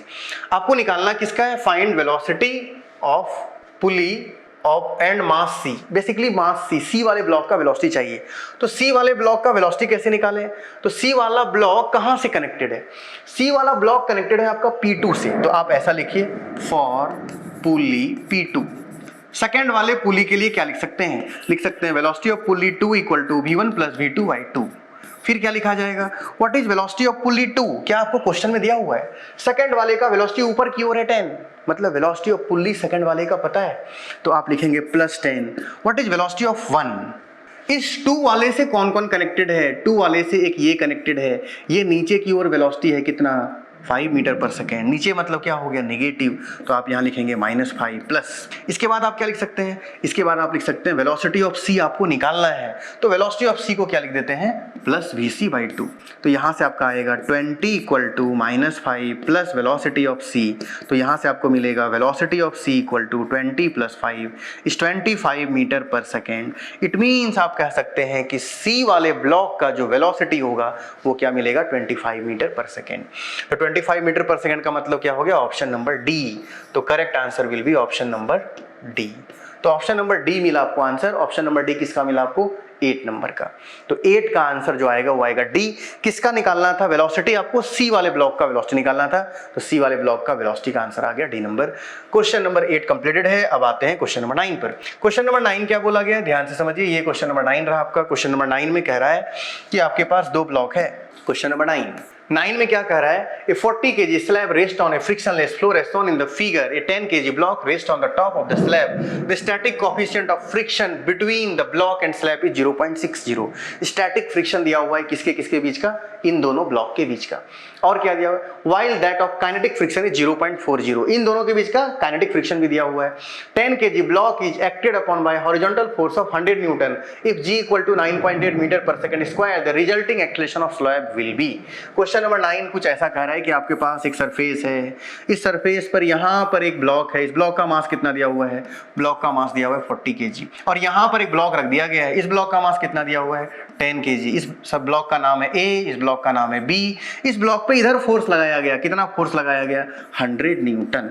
और क्वेश्चन में आपको क्या क्या डेटा दिया हुआ है, क्वेश्चन में डेटा दिया हुआ है कि दोनों ब्लॉक के बीच का सरफेस का फ्रिक्शन दिया हुआ है, इन दोनों के बीच का μs दिया हुआ है। क्या दिया हुआ है आपको μs, तो μs का वैल्यू कितना दिया हुआ है, स्टैटिक फ्रिक्शन का वैल्यू है 0.6 और μk कितना दिया हुआ है 0.4। अब आप ध्यान से समझें, इन दोनों ब्लॉक के बीच का, अगर 10 kg वाले ब्लॉक का ध्यान से समझें तो 10 kg वाले ब्लॉक का क्या आएगा आपके पास, 10 kg वाले पे नीचे क्या लगेगा mg, ऊपर क्या लगेगा नॉर्मल, तो आपको पता चलेगा कि 10 kg वाले ब्लॉक का नॉर्मल का वैल्यू कितना है 10g। 10 kg वाले ब्लॉक के नॉर्मल, 10 kg पर हाथ रखकर चेक कर लें, 10 kg पे हाथ रखे तो 10 kg की फीलिंग आई, इसका मतलब नीचे लग रहा होगा 10g, ऊपर लग रहा होगा नॉर्मल, मतलब नॉर्मल का वैल्यू किसके इक्वल है 10g के इक्वल है। अब यहाँ से आप क्या निकाल सकते हैं, स्टैटिक फ्रिक्शन का वैल्यू। स्टैटिक फ्रिक्शन कितना मिलेगा, स्टैटिक फ्रिक्शन मिलेगा μs इंटू नॉर्मल, μs कितना है 0.6, नॉर्मल कितना दिया हुआ है 10g, मतलब 100, वैल्यू कितना आया 60 न्यूटन। 10g को 100 नहीं माने, g का वैल्यू 9.8 ले लें, क्योंकि आपको ऑप्शन में 0.98 दिख रहा है, तो यहाँ पे ले लिए 9.8। ये वाला जो वैल्यू आएगा वो कितना आएगा, ये वाला जो आपका वैल्यू आएगा वो आएगा आपके पास 6 है ना, 58.8 58.8 आ गया। उसी तरह फिर क्या निकालें, स्टैटिक फ्रिक्शन के बाद kinetic friction. What is the value of kinetic friction, mu k into normal. What is the value of mu k 0.4, normal का वैल्यू कितना है, नॉर्मल है 10g, मतलब 10 इंटू 9.8, इसका वैल्यू आया कितना 39.2 न्यूटन। मींस आपको जो बी वाला ए वाला ब्लॉक दिख रहा है, आपको जो ए वाला ऊपर में दिख रहा है ब्लॉक, ए वाले ब्लॉक का जो टोटल आया काइनेटिक फ्रिक्शन वो है 39.2, स्टैटिक फ्रिक्शन जो है वो है 58.8। उस ब्लॉक को मूव कराने के लिए स्टैटिक को क्रॉस करना चाहिए। मैं 10 केजी वाले ब्लॉक पर कितना फोर्स लगा रहा हूं, मैं 10 केजी वाले ब्लॉक पर 100 न्यूटन फोर्स लगा रहा हूं, क्या ब्लॉक मूव करेगा 10 केजी वाला? तो आंसर है हाँ मूव करेगा, क्योंकि मैं स्टैटिक को क्रॉस कर जा रहा हूं। अगर ब्लॉक मूव करेगा तो कौन सा फ्रिक्शन लगेगा, काइनेटिक फ्रिक्शन। इसका मतलब है कि ये ब्लॉक पहले चेक करना पड़ेगा, क्या ब्लॉक मूव करेगा? आंसर है हाँ। क्यों ब्लॉक मूव करेगा? इसलिए ब्लॉक मूव करेगा क्योंकि ब्लॉक तभी मूव करता है, ब्लॉक कब मूव करता है, जब स्टैटिक के मैक्सिमम वैल्यू को क्रॉस कर देते हैं। इस ब्लॉक पे मैं 100 न्यूटन लगा रहा हूं, 100 न्यूटन, क्या ब्लॉक मूव करेगा? आंसर है हाँ। अगर ब्लॉक मूव करेगा तो कौन सा फ्रिक्शन लगेगा, काइनेटिक या स्टैटिक? तो आंसर है स्टैटिक की काइनेटिक, आंसर है काइनेटिक। ब्लॉक जब मूव करने लगे तो लगता है काइनेटिक फ्रिक्शन, तो काइनेटिक फ्रिक्शन लगेगा। इट मींस ये हुआ कि आप ऐसा सोच सकते हैं कि जो 40 केजी वाला ब्लॉक है वो कहां जाएगा, 40 केजी वाला ब्लॉक, ये जो ब्लॉक है ये जाएगा आगे, तो इसका फ्रिक्शन लगेगा काइनेटिक पीछे, तो इस पे काइनेटिक लगेगा आगे। इट मीन्स 40 केजी वाले ब्लॉक पर काइनेटिक फ्रिक्शन आगे लगेगा और 40 केजी वाला ब्लॉक भी आगे जाएगा, किसके कारण? Due to kinetic friction. It means इस वाले ब्लॉक पे काइनेटिक फ्रिक्शन लगा आगे। कितना है काइनेटिक फ्रिक्शन? काइनेटिक फ्रिक्शन है 39.2 न्यूटन। आपको निकालना है इसका एक्सेलरेशन। कैसे निकालें acceleration? F net equal to m into a. What is the net force? Net force 40 kg वाले ब्लॉक पर कौन लगाया? 40 kg वाले ब्लॉक पर नेट फोर्स लगाया 39.2 न्यूटन। तो यहाँ पे आप लिख सकते हैं net force 39.2 equal to mass into acceleration. Mass का वैल्यू 40 इंटू a, यहाँ से आया acceleration equal to 39.2 divide by 40। तो ये वैल्यू आपको मिलेगा 4 से 98, 4 से 100, आंसर आया 0.98 मीटर पर सेकंड स्क्वायर, जो कि आपका ऑप्शन नंबर ए है। तो इस क्वेश्चन का, क्वेश्चन नंबर 9 का जो आंसर आएगा वो क्या मिलेगा? ए number 0.98 metre per second square. Question number 9 बन गया है। अब आगे बढ़ते हैं क्वेश्चन नंबर 10। क्वेश्चन नंबर 10 में क्या बोला गया है, ध्यान से देखिए। क्वेश्चन नंबर 10 पर आते हैं। क्वेश्चन नंबर 10 में क्या बोला गया है आपको? क्वेश्चन नंबर 10 नंबर क्वेश्चन में बोला गया है कि what is the maximum value of force F such that the block shown in the arrangement does not move. अगर ये ब्लॉक मूव नहीं कर रहा हो तो मैक्सिमम वैल्यू ऑफ F निकालिए। यहाँ पर आपके पास एक सरफेस है, इस सरफेस पे एक ब्लॉक रखा हुआ है, ब्लॉक का मास दिया हुआ है, कितना दिया हुआ है? √3 इंटू kg, √3 kg दिया हुआ है। इस ब्लॉक पे फोर्स लग रहा है ऐसे, कितना फोर्स लग रहा है? F, और ये एंगल कितना दिया हुआ है आपको? 60 डिग्री। मतलब एक ब्लॉक है, ब्लॉक का मास कितना है? मास का वैल्यू है √3 kg, और इस पर क्या हो रहा है? फोर्स लगा रहे हैं F, कितना एंगल पे लगा रहे हैं? 60 डिग्री एंगल पे लगा रहे हैं। म्यू कोफिशिएंट ऑफ फ्रिक्शन का वैल्यू दिया हुआ है कितना? 1/2√3। तो आप यहाँ लिख सकते हैं 1/2√3 कोफिशिएंट ऑफ फ्रिक्शन। अब क्वेश्चन में क्या बोला गया? What is the maximum value of force? F का मैक्सिमम वैल्यू निकालना है, और क्वेश्चन कहा क्या रहा है? Block does not move. It means block आपका मूव नहीं करना चाहिए। अगर ब्लॉक मूव नहीं करेगा इट मीन्स क्या हुआ? फ्रिक्शन का वैल्यू इक्वल है या ग्रेटर देन है, किससे? अप्लाइड फोर्स से। पहले इसका एफबीडी बनाते हैं। एफबीडी कैसे बनाएंगे? नीचे क्या लगेगा? नीचे लगेगा mg, तो √3g। ऊपर क्या लगेगा? नॉर्मल, तो ये लगा दिए नॉर्मल। और क्या कर सकते हैं हम लोग यहाँ पे? नॉर्मल का वैल्यू निकालने के लिए इस फोर्स को ब्रेक करना पड़ेगा। तो फोर्स का ये वाला जो कंपोनेंट आएगा ये कितना आएगा? F cos 60 डिग्री, और ये वाला कंपोनेंट जो नीचे की ओर आएगा वो कितना आएगा? F sin 60 degree. कैसे मैंने ब्रेक किया है? फोर्स लग रहा है ऐसे, तो इसका ये वाला कंपोनेंट हुआ F cos 60 और ये वाला कंपोनेंट हो गया F sin 60। सबसे पहले एफबीडी बनाकर क्या करना पड़ेगा? सबसे पहले एफबीडी बनाकर आपको निकालना होगा नॉर्मल का वैल्यू। नॉर्मल कैसे निकलेगा? नॉर्मल निकालने के लिए ऊपर लग रहा है आपको नॉर्मल, और नीचे लग रहा है दो फोर्स, एक लग रहा है F sin 60, एक लग रहा है √3 इंटू g। तो यहां से हम लोग क्या बोल सकते हैं? Normal equal to F sin 60 degree plus √3 into g। तो यहां से जो वैल्यू आपको मिलेगा वो मिलेगा √3/2 F प्लस √3g। ऐसा मैंने क्यों किया? ऐसा इसलिए किया क्योंकि नॉर्मल ऊपर लग रहा है और नीचे लगने वाला 2 फोर्स है, तो दोनों को मैंने ऐड कर दिया, नॉर्मल निकाल लिया। नॉर्मल निकालने के बाद पहले हम लोग निकालते हैं friction. What is the value of friction? Friction is mu times normal, तो यहाँ पे लिखा म्यू टाइम्स नॉर्मल।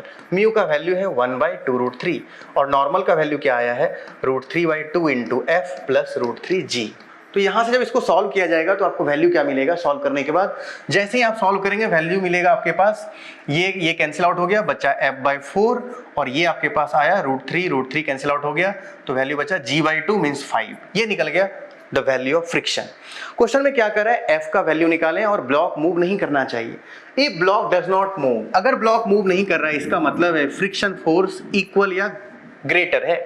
अगर कोई भी ब्लॉक मूव नहीं कर रहा है इसका मतलब है कि फ्रिक्शन फोर्स का वैल्यू या तो बड़ा है या बराबर है किसके? अप्लाइड फोर्स के। What is the value of applied force? Applied force आपका है ऐसे f cos 60 डिग्री, तो इस वैल्यू को लिखा गया f cos 60 डिग्री। तो यहां से आप बोल सकते हैं फ्रिक्शन का value. What is the value of friction? Friction का वैल्यू है f/4 + 5। तो ये वाला डेटा मैं यहां लिख रहा हूं f/4 + 5 greater than equal to f cos 60 means f/2। तो आप यहां से बोल सकते हैं f/4 minus f/2 is greater than equal to -5। इसको उल्टा कर देते हैं, ज्यादा बेटर रहेगा। कैलकुलेशन थोड़ा एरर हो गया है, देखिए इधर क्या मिलेगा। हम लोग इसको ऐसा लिख सकते हैं 5 greater than equal to f/2 minus f/4। थोड़ा इजी बन जाएगा, इस मेथड से जल्दी बन जाएगा। अब क्या करें इसको, अब आप यहां से लिख सकते हैं 5 is greater than equal to, ये आ गया 4, ये आ गया 2f माइनस f। तो यहां से आपका वैल्यू मिला 5 is greater than equal to f/4, 4 5 जा 20, 20 is greater than equal to f is less than equal to 20। अगर ब्लॉक मूव नहीं कर रहा है इसका ये मतलब है कि फोर्स का वैल्यू या तो 20 के बराबर है, नहीं तो 20 से छोटा है। आपसे पूछा क्या गया है? आपसे पूछा गया what is the maximum value of f। So you can से मैक्सिमम वैल्यू ऑफ f जो आएगा वो क्या मिलेगा 20 न्यूटन। तो मैक्सिमम वैल्यू ऑफ फोर्स आपको मिल गया 20 न्यूटन। 20 न्यूटन का मतलब आ गया ऑप्शन नंबर ए। तो इस क्वेश्चन का आंसर आ गया आपके पास ऑप्शन नंबर ए। अब आते हैं क्वेश्चन नंबर 11 पर। क्वेश्चन नंबर 11 में क्या बोला गया है, आप ध्यान से पढ़िए पहले क्वेश्चन को। क्वेश्चन बहुत इंपॉर्टेंट है, इस टाइप के क्वेश्चन जेईई मेंस में रिपीटेड क्वेश्चन है। क्वेश्चन क्या है, a system of 2 block of mass m equal to 2 kg and capital M equal to 8 kg is placed along on a smooth table as shown in the figure. The coefficient of static friction between two blocks is 0.5. The maximum horizontal force F that can be applied to the block of mass m so that the block move together will be। Question में क्या बोला गया है कि आपके पास एक बड़ा block है, इस बड़े ब्लॉक का मास कितना दिया हुआ है, बड़े वाले ब्लॉक का मास दिया हुआ है कैपिटल M, छोटे वाले ब्लॉक का मास कितना दिया हुआ है स्मॉल m। क्वेश्चन में बोला गया इन दोनों के स्मॉल m का वैल्यू कितना आपके पास है 2 kg और ये 8 kg। इट मींस आप ये कह सकते हैं कि आपके पास ये वैल्यू 2 kg है और ये वैल्यू 8 kg का है। और क्वेश्चन क्या कह रहा है, क्वेश्चन में कहा गया है कि कितना मिनिमम फोर्स लगाएं, द मैक्सिमम हॉरिजॉन्टल फोर्स। अच्छा, कितना मैक्सिमम फोर्स लगाएं कि दोनों ब्लॉक साथ साथ चलने लगे। कौन कौन सा ब्लॉक साथ साथ चलने लगे, नीचे वाला और ऊपर वाला। कितना मैक्सिमम फोर्स लगाएं कि ब्लॉक साथ साथ चलने लगे। इसके लिए क्या है, आपको यहाँ का कोफिशिएंट ऑफ फ्रिक्शन दिया हुआ है। कोफिशिएंट ऑफ फ्रिक्शन कितना दिया हुआ है आपके पास 0.5। कॉन्सेप्ट क्या कहता है उसके बारे में भी थोड़ा बात कर लेते हैं। कॉन्सेप्ट आपको ये कहता है कि जो ब्लॉक चलेगा सिर्फ फ्रिक्शन के कारण, पहले उसको पहचाने। इस ब्लॉक पे, नीचे वाले ब्लॉक पे जिसका मास 8 kg का है, उस ब्लॉक पे कौन फोर्स लगा रहा है, मैं फोर्स लगा रहा हूं। तो ये ब्लॉक, ये वाला ब्लॉक पे मैं फोर्स लगा रहा हूं, कितना F। इसका मतलब ऊपर वाले ब्लॉक को कौन चलाएगा, फ्रिक्शन। इसका मतलब ऊपर वाले ब्लॉक पर फ्रिक्शन किधर लगेगा, ब्लॉक ऑन ब्लॉक सिस्टम है, ऊपर वाले ब्लॉक पर फ्रिक्शन किधर लगेगा, ऊपर वाले ब्लॉक पर फ्रिक्शन लगेगा आगे। तो ऊपर वाले ब्लॉक को मैं कॉपी कर रहा हूं, 2 kg का ब्लॉक है, इस पर फ्रिक्शन किधर लगेगा, आगे। कितना लगेगा फ्रिक्शन, फ्रिक्शन लगता है म्यू टाइम्स नॉर्मल। तो फ्रिक्शन का वैल्यू कितना होगा, फ्रिक्शन का वैल्यू होगा mu into normal. What is the value of mu 0.5। Normal का वैल्यू कितना है 2g, मतलब 2.2 इनटू 9.8। ये वैल्यू कितना आ जाएगा आपके पास, ये वैल्यू आ जाएगा 98 और 0.98 न्यूटन। ये आ गया आपके पास 0.98 न्यूटन। अब क्या करें, अब ध्यान से समझिए। अब आप ऐसा बोल सकते हैं, ये जो निकल गया, ये निकल गया फ्रिक्शन। क्या निकल गया, ये फ्रिक्शन। आप g का वैल्यू 10 भी ले सकते हैं, अप्रॉक्स आंसर आने लेगा। अगर g का वैल्यू 10 लेते तो क्या आता, 0.5 इंटू 2 इंटू 10, 2 इंटू 10 20, 20 इंटू 0.5 कितना होता 10। अभी ये कैलकुलेशन एरर लग रहा है मुझे, क्या, एक बार मैं चेक कर लेता हूँ इसको, क्या ये कैलकुलेशन में एरर है। 0.5 है, यहाँ पे बाय 10 हो गया, इसका ये बाय 10 हो गया, तो वैल्यू कितना आ गया आपके पास, वैल्यू आ गया आपके पास 980 डिवाइड बाय 100, ये आ गया 9.8। ओके, मींस ये आ गया आपका फ्रिक्शन कितना आ गया 9.8 न्यूटन। मतलब इस ब्लॉक पर फ्रिक्शन कितना लग रहा है 9.8 न्यूटन। आगे की ओर किधर लग रहा है, आगे की ओर लग रहा है फ्रिक्शन, और फ्रिक्शन का वैल्यू कितना आ रहा है 9.8 न्यूटन। फ्रिक्शन इसको आगे चलाएगा, इसका मतलब ये ब्लॉक जाएगा आगे। आपको निकालना क्या है, इसका मैक्सिमम एक्सेलरेशन। आपको इक्वेशन बनाना पड़ेगा। इक्वेशन कैसे बनाएंगे, इक्वेशन आप बना सकते हैं, इस ब्लॉक पे फोर्स लग रहा है 9.8 न्यूटन, तो यहां से लिखा गया net force 9.8 equal to m into a max. What is the value of a max, a max यहां से आपका आएगा 9.8 बाई 2, आंसर आएगा 4.9 मीटर पर सेकेंड स्क्वायर। ये आपका निकल गया। अगर दोनों ब्लॉक साथ साथ चलेगा, अगर दोनों ब्लॉक साथ साथ चलेगा तो एक्सेलरेशन का मैक्सिमम वैल्यू कितना आएगा 4.9 मीटर पर सेकेंड स्क्वायर।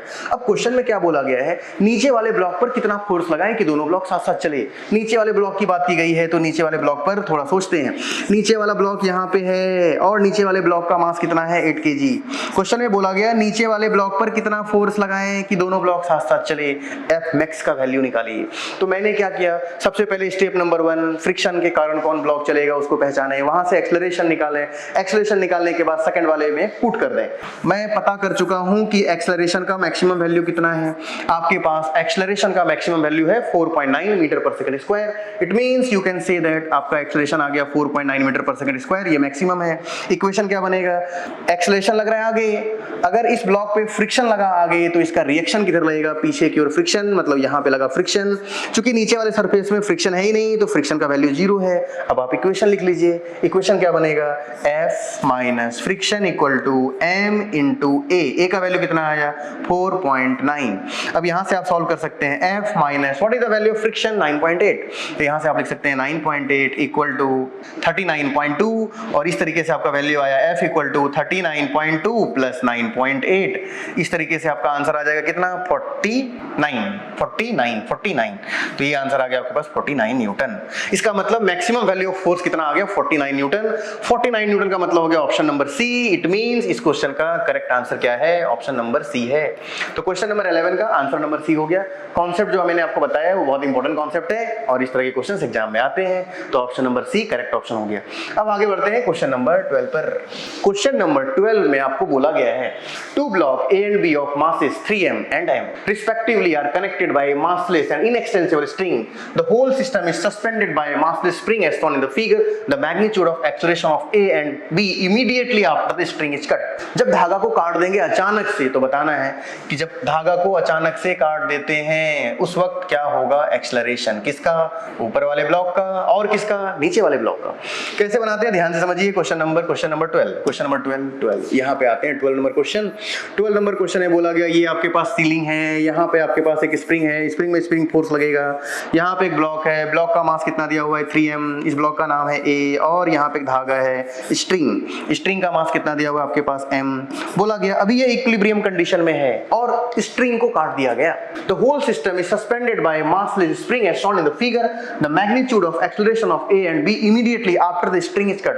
जब धागा को काट देंगे तो बताना है कि एक्सेलरेशन क्या होगा, इसका और इसका।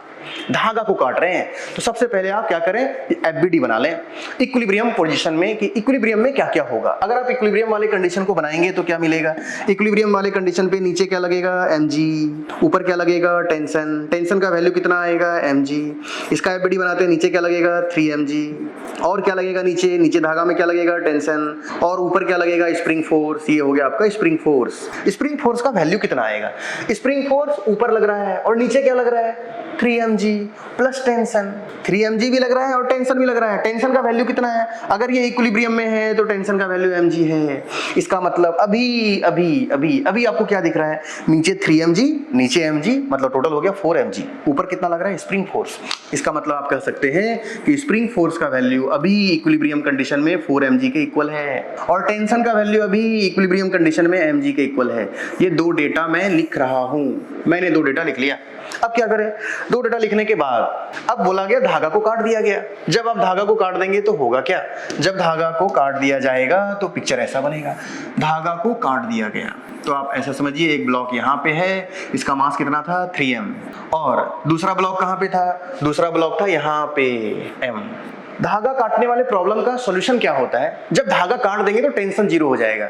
स्टेप नंबर 1, पहले एफबीडी वाले डायग्राम को कॉपी कर लें। एफबीडी वाले डायग्राम को कॉपी करने के बाद बना लें। ऊपर कितना लग रहा था? स्प्रिंग फोर्स, और स्प्रिंग फोर्स का वैल्यू कितना था? 4 mg। पहले यहां लग रहा था 4 mg, और नीचे क्या लग रहा था? नीचे लग रहा था 3 mg, और नीचे क्या लग रहा था इस पर? टेंशन। बना लिया। इक्विलिब्रियम की बात कर रहे हैं, ये और उसके बाद बी वाले पे क्या लग रहा है? बी वाले ब्लॉक का मास आपको m दिया हुआ है, नीचे क्या लग रहा था इस पे? mg, ऊपर क्या लग रहा था आपका? टेंशन। ऊपर लग रहा है ना यहाँ पे टेंशन। टेंशन का वैल्यू क्या था? mg के इक्वल, क्योंकि ऑब्जेक्ट इक्विलिब्रियम में था। अब हुआ क्या? अब हुआ ये कि आप धागा काट दिए। जैसे ही आप स्ट्रिंग को काट देंगे, धागा को काट देंगे, टेंशन हो जाएगा जीरो। तो धागा काटने के बाद हुआ क्या? जैसे ही धागा को काटा गया, टेंशन हो गया जीरो। टेंशन कितना हो गया? Zero. After cutting the string, tension zero, इसका टेंशन जीरो, मतलब दोनों गायब हो गया। अब बी वाले ब्लॉक पे ध्यान पर समझिए। जब मैं बी वाले ब्लॉक पर आया तो पता चला कि बी वाले ब्लॉक पे ऊपर टेंशन लग रहा था, अब लग ही नहीं रहा है, धागा कट गया। धागा कटने का मतलब है टेंशन जीरो हो गया। अगर टेंशन जीरो हो गया तो ये ब्लॉक नीचे आएगा। क्यों? क्योंकि नीचे लग रहा है mg। ये ब्लॉक नीचे आएगा, नीचे फोर्स कितना है? mg। आपको एक्सेलरेशन निकालना है। आप एक्सेलरेशन कैसे निकाल सकते हैं? मान लीजिए इसका एक्सेलरेशन है a1, तो a1 एक्सेलरेशन कितना आएगा? a1 आएगा। एक्सेलरेशन निकालना है, इक्वेशन लिख लेते हैं। Net force mg equal to mass m into acceleration a1। mm cancel out हो गया, एक्सेलरेशन आया g, और डायरेक्शन क्या आया? डाउनवर्ड। नीचे की ओर g से गिरेगा कौन? m ब्लॉक वाला मास।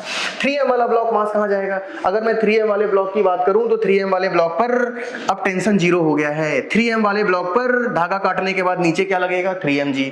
ऊपर पहले क्या लग रहा था? 4mg। ऊपर 4mg, नीचे 3mg, इसका मतलब ऊपर वाला फोर्स बड़ा फोर्स है, तो ये ब्लॉक ऊपर भागेगा। एक्सेलरेशन मान लीजिए a2। एक्सेलरेशन कितना मान लीजिए? a2। अगर आप इसके एक्सेलरेशन को a2 मान लेते हैं, इक्वेशन बनाइए। ये ब्लॉक पर ऊपर लग रहा है 4mg, नीचे लग रहा है 3mg। ऊपर 4mg, नीचे 3mg। What is the value of net force? mg। कैसे? ऊपर 4mg है और नीचे 3mg है, तो बड़ा फोर्स 4mg माइनस छोटा फोर्स 3mg, और टेंशन जीरो हो गया है, इक्वल टू मास 3m। मास कितना है इसका? 3m इंटू एक्सेलरेशन कितना है? a2। अब क्या करें? इधर सॉल्व किया गया, वैल्यू आया m into g equal to 3m into a2। m से m कैंसिल आउट हो गया, m से m कैंसिल आउट हो गया, तो वैल्यू क्या मिला आपको? वैल्यू आपको मिलेगा a2 इक्वल टू g/3। और डायरेक्शन किधर होगा? ऊपर वाला फोर्स बड़ा है, अपवर्ड। इसका मतलब ये हुआ कि m मास वाला ब्लॉक नीचे जाएगा g एक्सेलरेशन से, और 3m वाला ब्लॉक ऊपर जाएगा कितने से? g/3 से। तो आइए कितना नंबर ऑप्शन है एक बार चेक कर लेते हैं। क्वेश्चन नंबर 12 का ऑप्शन। पहले किसका पूछा गया था? क्वेश्चन में पूछा है the acceleration of a and b। पहले a का बताना है। a का मतलब 3m वाले का। 3m वाले का मतलब क्या हो गया? 3m वाले का एक्सेलरेशन है आपका g/3। 3m वाले का ऑप्शन है g/3, तो पहला g/3 यहाँ पे है और यहाँ पे है। और दूसरा का क्या आएगा? दूसरा का आएगा g मतलब ये वाला हो गया। तो option number D correct option है। तो क्वेश्चन नंबर 12 का आंसर आ गया आपके पास कितना? D number. तो 12 का आंसर आ गया डी नंबर। क्या? ए वाला ब्लॉक गिरेगा, ए वाला ब्लॉक ऊपर जाएगा कितने से? g/3 से, ये। और बी वाला ब्लॉक क्या होगा? नीचे आएगा कितने से? g से। मतलब option number D correct option है। आइए क्वेश्चन नंबर 12 हो गया है। अब आते हैं क्वेश्चन नंबर 13। क्वेश्चन नंबर 13 में क्या बोला गया है? ए particle travelling. Question number 13। Question number 13 में आपको बोला गया particle travelling along straight line traverse 1/3 of the total distance with a velocity of v0. The remaining part of the distance was covered with a velocity v1 for half the time and velocity v2 for other half the time. Find the velocity of the point average over the whole motion of time. मतलब आपको average velocity निकालना है। Easy question हो गया, लेकिन थोड़ा calculative है। तो कैलकुलेशन कैसे करें, आइए समझते हैं। क्वेश्चन में बोला गया है कि आपको एक मान लेते हैं कि एक ब्लॉक, एक आदमी क्या है यहाँ पर, ए particle travelling along a distance. एक पार्टिकल मान लेते हैं ए से चलकर बी चला आया। ए से बी का डिस्टेंस मान लेते हैं कि x है। ए से बी का डिस्टेंस कितना मान लिए हैं? x। A particle travelling along straight line traverse 1/3 of the total distance with a velocity v0। x का 1/3 मतलब x/3, मतलब पार्टिकल x का 1/3 x/3 चला, कितने स्पीड से चला? v0 के स्पीड से चला। x/3 चला कितने से? v0 के स्पीड से। The remaining part of the distance was covered with a velocity v1 for half the time and v2 for half the time. अब दो इक्वल टाइम में चल रहा है। आप ऐसा समझिए कि कुछ देर चला t टाइम टाइम तक। फिर मान लीजिए यहाँ पे पहुंच गया डी पर, फिर कुछ देर चला, वेलोसिटी v2 हो गया और टाइम लगा t। क्वेश्चन में कह रहा है क्या the remaining part of the distance was covered with velocity v1 for half the time. जितना टोटल डिस्टेंस लगा, रिमेनिंग कितना हुआ, पूरा डिस्टेंस था x, अगर पूरा x है तो यहां से यहां तक कितना है, ये है x/3, तो ये बन गया आपका 2x/3, मतलब C से लेकर B का डिस्टेंस हो गया 2x/3। 2x/3 वो कैसे चलता है, 2x/3 वो 2 इक्वल टाइम में चलता है, इक्वल टाइम में, ना कि इक्वल डिस्टेंस में। इक्वल टाइम मतलब यहां से यहां जितना टाइम लगेगा सेम टू सेम टाइम लगेगा D से B जाने में। इट मींस आप कह सकते हैं कि C से D जाने का टाइम और D से B जाने का टाइम सेम लगा, दोनों जगह मान लिया मैंने tt लगा। इसका मतलब यहां से यहां का जाने का टाइम t, यहां से यहां का जाने का time t। What is the value of distance of CD? Distance equal to formula क्या होता है, speed into time, speed into time. इसका मतलब ये डिस्टेंस निकल गया आपका v1 इंटू टी।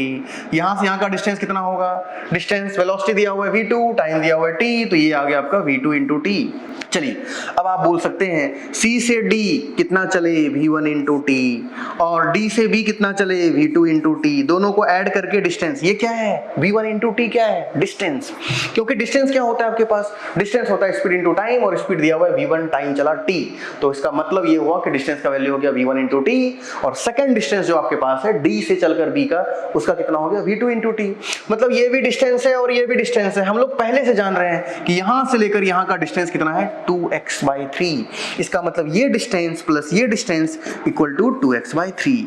आप यहां से क्या कर सकते हैं, t को कॉमन ले सकते हैं। अगर t कॉमन लेंगे तो वैल्यू आएगा v1 plus v2।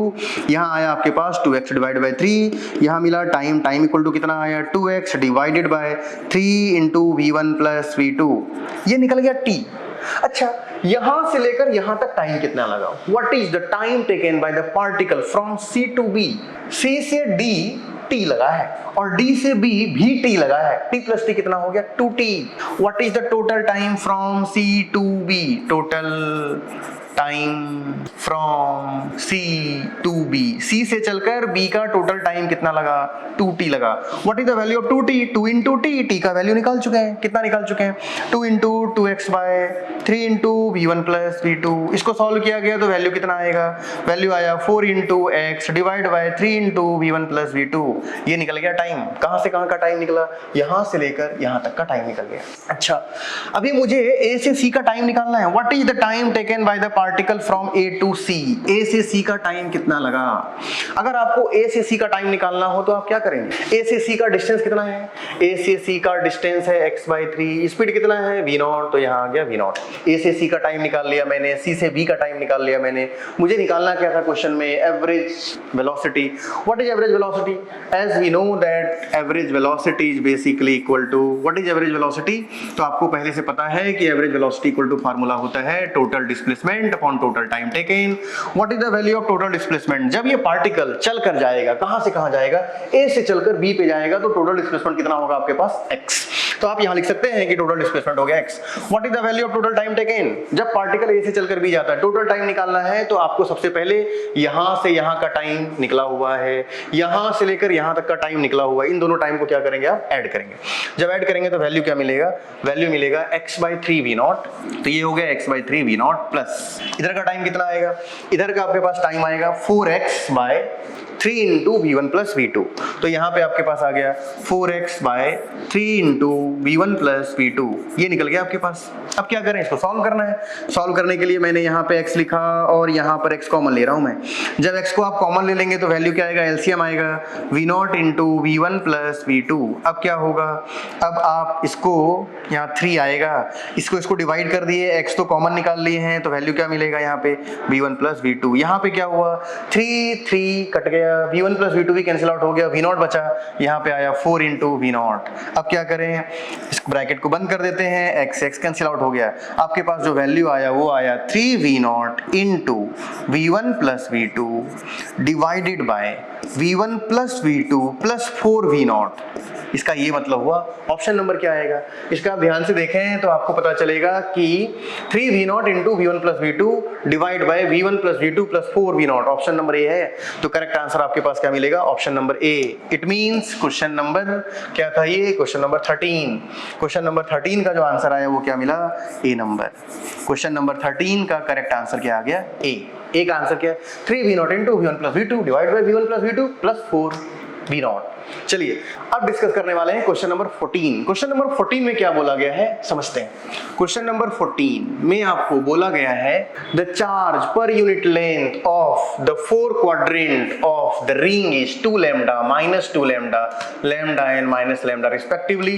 The electric field at the centre, आपको इलेक्ट्रिक फील्ड कहाँ निकालना है? सेंटर पे निकालना है। तो आइए कुछ क्वेश्चन कर लेते हैं, इजी क्वेश्चन हैं, आप अगर बनाए होंगे तो आपको पता ही होगा। तो देखते हैं।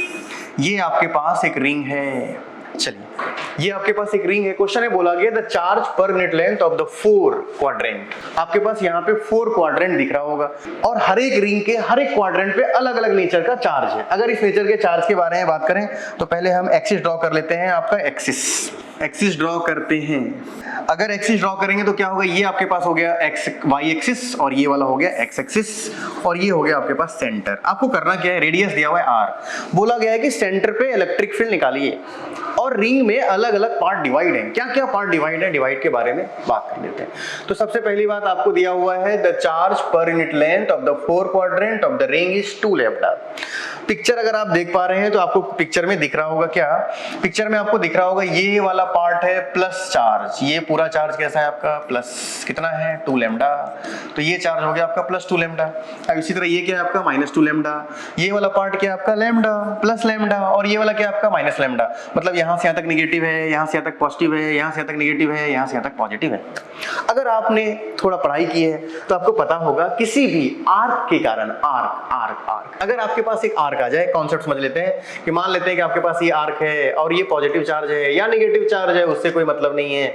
अगर ये आर्क सेंटर के साथ एंगल बना रहा है थीटा, अगर ये आर्क सेंटर के साथ एंगल थीटा बना रहा है और इस रिंग का आपको लीनियर चार्ज डेंसिटी लैम्डा दिया हुआ है, तो हम लोगों के पास कॉन्सेप्ट क्या है? हम लोगों के पास कॉन्सेप्ट है electric field equal to 2k lambda by r into sin theta by 2। ये फार्मूला आप जरूर पढ़े होंगे, ये फार्मूला डेरिवेशन का पार्ट है। और हमेशा इलेक्ट्रिक फील्ड कहां से आता है? इलेक्ट्रिक फील्ड आपको हमेशा मिलेगा इस लाइन को ज्वाइन करने वाले मिड पॉइंट से, मतलब बाइसेक्टर से। और ये पॉजिटिव चार्ज है, पॉजिटिव चार्ज के कारण इलेक्ट्रिक फील्ड हमेशा उससे दूर जाता हुआ मिलेगा। ये हमारे पास फार्मूला है, बेसिक कॉन्सेप्ट है electric field is 2k lambda by r sin theta by 2। तो अब आते हैं बेसिक क्वेश्चंस पर। मेरे पास ये क्वेश्चंस है। क्वेश्चन को बनाने का तरीका हम लोगों के पास क्या है? क्वेश्चन बनाने का तरीका ये है कि इसको नंबरिंग कर देते हैं, नंबर 1 इसको नंबरिंग करते हैं, नंबर 2 आप इसको नंबरिंग कर दीजिए, नंबर 3 और इसको नंबरिंग कर देते हैं नंबर 4। पॉजिटिव चार्ज के कारण इलेक्ट्रिक फील्ड हमेशा उससे दूर जाता हुआ नजर आता है, away from the charge. And direction of electric field due to negative charge is always towards the charge. तो आप 1 के कारण ध्यान से सोचेंगे तो 1 के कारण क्या होगा? ये पॉजिटिव चार्ज है, इट मींस इसको बाइसेक्टर के साथ जाएगा और ऐसे जाएगा electric field due to 1। Electric field due to 1 का वैल्यू क्या होगा? चेक कर लेते हैं। इलेक्ट्रिक फील्ड ड्यू टू 1 का जो वैल्यू आएगा वो आपको मिलेगा 2k lambda. What is the value of lambda? 1 का लैम्डा है 2 लैम्डा, तो 2k लैम्डा का value 2 lambda divide by r। 2k lambda by r, r क्या है आपके पास? रेडियस, तो r है। sin theta, what is the value of theta? Quadrant है। अगर आप पिक्चर को ध्यान से देखें तो क्वाड्रेंट में ये एंगल कितने का मिलता है? 90 डिग्री का। तो क्वाड्रेंट के लिए थीटा हो गया आपके पास 90 डिग्री। तो यहाँ पर वैल्यू पुट कर लेते हैं 2k lambda by r into sin theta divide by 2। इसको सॉल्व किया गया तो आपका वैल्यू कितना आएगा? वैल्यू आ गया आपके पास 4k lambda by r sin 90 by 2 is sin 45, sin 45 is 1/√2। तो ये वैल्यू आ गया आपके पास 1/√2। जब आप इसको सॉल्व करेंगे तो वैल्यू क्या मिलेगा? आप 4 को लिख सकते हैं 2√2 इंटू √2। इट मींस ये आ गया आपके पास 2√2 into √2 k lambda divide by r into 1/√2। √2 cancel out हो गया तो वैल्यू मिला आपके पास 2√2 k लैम्डा बाय r। ये आपके पास मिला electric field due to 1। What is the direction of electric field due to 1? Direction of electric field due to 1 is bisector. ये जो आपका बाइसेक्टर दिख रहा है इसको बाइसेक्ट करता हुआ नीचे जाएगा।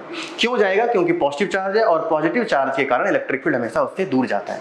अब आते हैं इलेक्ट्रिक फील्ड ड्यू टू किस पर आ जाते हैं? 3 पर आ जाते हैं। पहले 3 ध्यान से देखें। 3 पर आपको ऐसा कुछ दिखाई देगा कि 3 वाला पोर्शन, ये जो पोर्शन आप देख पा रहे हैं ये पोर्शन आपके पास पॉजिटिव चार्ज है और पॉजिटिव चार्ज के कारण इलेक्ट्रिक फील्ड उससे दूर जाता हुआ नजर आता है, बाइसेक्टर पे जाएगा। मतलब इलेक्ट्रिक फील्ड ड्यू टू 1 आपका इधर जाएगा। कितना? 3 है ना ये electric field due to 3। What is the value of electric field due to 3? निकालना अगर चाहें तो क्या बोल सकते हैं? Electric field due to 3। ध्यान से देखें तो पता चलेगा इलेक्ट्रिक फील्ड ड्यू टू 3 ये भी एक क्वाड्रेंट है, बस चेंजिंग क्या हुआ है।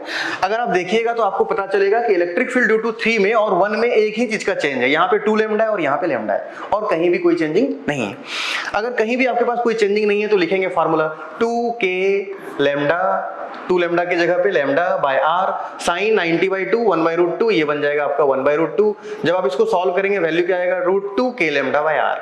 इट मीन्स ये आ गया आपके पास √2k लैम्डा बाय आर। ये आ गया इलेक्ट्रिक फील्ड ड्यू टू क्या आ गया 3। तो इलेक्ट्रिक फील्ड ड्यू टू 3 भी आपके पास निकल गया है और इलेक्ट्रिक फील्ड ड्यू टू हम लोग क्या निकाल चुके हैं, इलेक्ट्रिक फील्ड ड्यू टू 3 1 दोनों निकाल चुके हैं। अगर ध्यान से पिक्चर को देखिएगा तो पता चलेगा कि 3 राइट साइड ऊपर है और ये इधर नीचे है, दोनों अपोजिट में है। तो नेट इलेक्ट्रिक फील्ड क्या मिलेगा, नेट इलेक्ट्रिक फील्ड आपको बड़ा में छोटा को माइनस करना है। तो बड़ा में छोटा को माइनस करेंगे वो सब बात की बात है। 2 पे आते हैं, इलेक्ट्रिक फील्ड ड्यू टू 2, ये नेगेटिव चार्ज है तो नेगेटिव चार्ज के तरफ होगा इलेक्ट्रिक फील्ड ड्यू टू 2। उसी तरह ये वाला आपके पास क्या है 4, नेगेटिव चार्ज है तो इसके तरफ आएगा electric field due to 4। Value क्या होगा, what is the value of electric field due to 2, magnitude की बात कर रहे हैं तो इसका वैल्यू 2 लैम्डा है। सेम टू सेम केस है, मतलब आप E1 का जो वैल्यू निकाले हैं इसी को आप E3 भी लिख सकते हैं। ऐसा क्यों, ऐसा इसलिए क्योंकि E1 और E3 में बस एक चीज का चेंजिंग है, वो है आपका साइन का चेंजिंग। तो E1 और E3 में क्या चेंजिंग है, E1 यहाँ है और E2 यहाँ है, sorry E1 and E2, E1 और E2 में बस यही चेंजिंग है, मैग्नीट्यूड का में कोई चेंजिंग नहीं है, डायरेक्शन में बदल रहा है। तो जो वैल्यू E1 का निकाला गया है उसी को आप क्या लिख सकते हैं, E2 लिख सकते हैं। E1 को आप क्या लिख सकते हैं, यहाँ पर E1 को लिख सकते हैं E2, ये E3 तो निकला हुआ है। E4 को क्या लिख सकते हैं, एक बार E4 पे नजर डालते हैं। E4 ये वाला है, 4 वाला और 3 वाला दोनों सेम है क्योंकि इसका भी लैम्डा और इसका भी लैम्डा, ये पॉजिटिव है और ये नेगेटिव है, नेगेटिव की तरफ आया, बस डायरेक्शन का अंतर है और कहीं कोई अंतर नहीं है। इसका मतलब जो वैल्यू आपको E3 का मिलेगा वही वैल्यू E4 का मिलेगा, तो आप यहाँ पे लिख सकते हैं E4। इस तरीके से हम लोग E1 निकाल लिए, E2 निकाल लिए, E3 निकाल लिए और E4 निकाल लिए। अब आते हैं डायरेक्टली वेक्टर को रिजॉल्व करते हैं। वेक्टर को रिजॉल्व कैसे करें, तो सबसे पहले आप यहाँ पे y एक्सिस बना लीजिए और ये आपका x एक्सिस था, इसको बना लीजिए। बनाने के बाद क्या पता चला, नीचे लग रहा है E1 और इधर लग रहा है E3, ये लग रहा है E1 और ये लग रहा है E3, दोनों में बड़ा कौन है, दोनों में बड़ा कौन है, E1 है आपके पास इतना और E3 आपके पास कितना है, √2k लैम्डा बाय आर। तो जब भी आपको इलेक्ट्रिक फील्ड निकालना हो तो बड़ा में छोटा को माइनस करेंगे। इट मींस आप ये कह सकते हैं कि जब आप x एक्सिस को देखें, मतलब ये वाले पोर्शन को देखें, इधर लग रहा है E3 और इधर लग रहा है आपका E1, तो नेट क्या होगा, बड़ा कौन है आपका E1, तो इधर वाला जो वैल्यू आएगा ये क्या आएगा, ये आएगा आपके पास, बड़ा कौन था एक बार चेक कर लेते हैं। यहाँ पे लग रहा है पीछे नीचे E1 और इधर ऊपर E3, बड़ा कौन है आपके पास, बड़ा वैल्यू है आपके पास E1। E1 लग किधर रहा है, E1 आपका लग रहा है नीचे की ओर, मतलब रिजल्टेंट नीचे की ओर आएगा। तो ये वाले डायग्राम में यहाँ ना आकर इसका रिजल्टेंट किधर आएगा, नीचे की ओर, नीचे की ओर। रिजल्टेंट आएगा कितना, रिजल्टेंट नीचे की ओर कितना आएगा, रिजल्टेंट अगर आपको नीचे की ओर निकालना हो, ऊपर लग रहा है E3 नीचे लग रहा है E1 और E1 बड़ा है, E1 बड़ा है मींस रिजल्टेंट निकालने के लिए बड़ा में छोटा को माइनस करते हैं, तो E1 माइनस E3 होगा। इट मींस आप ये कह सकते हैं कि ये जो वैल्यू आएगा ये कितना आएगा, ये आपके पास आएगा E1 माइनस E3।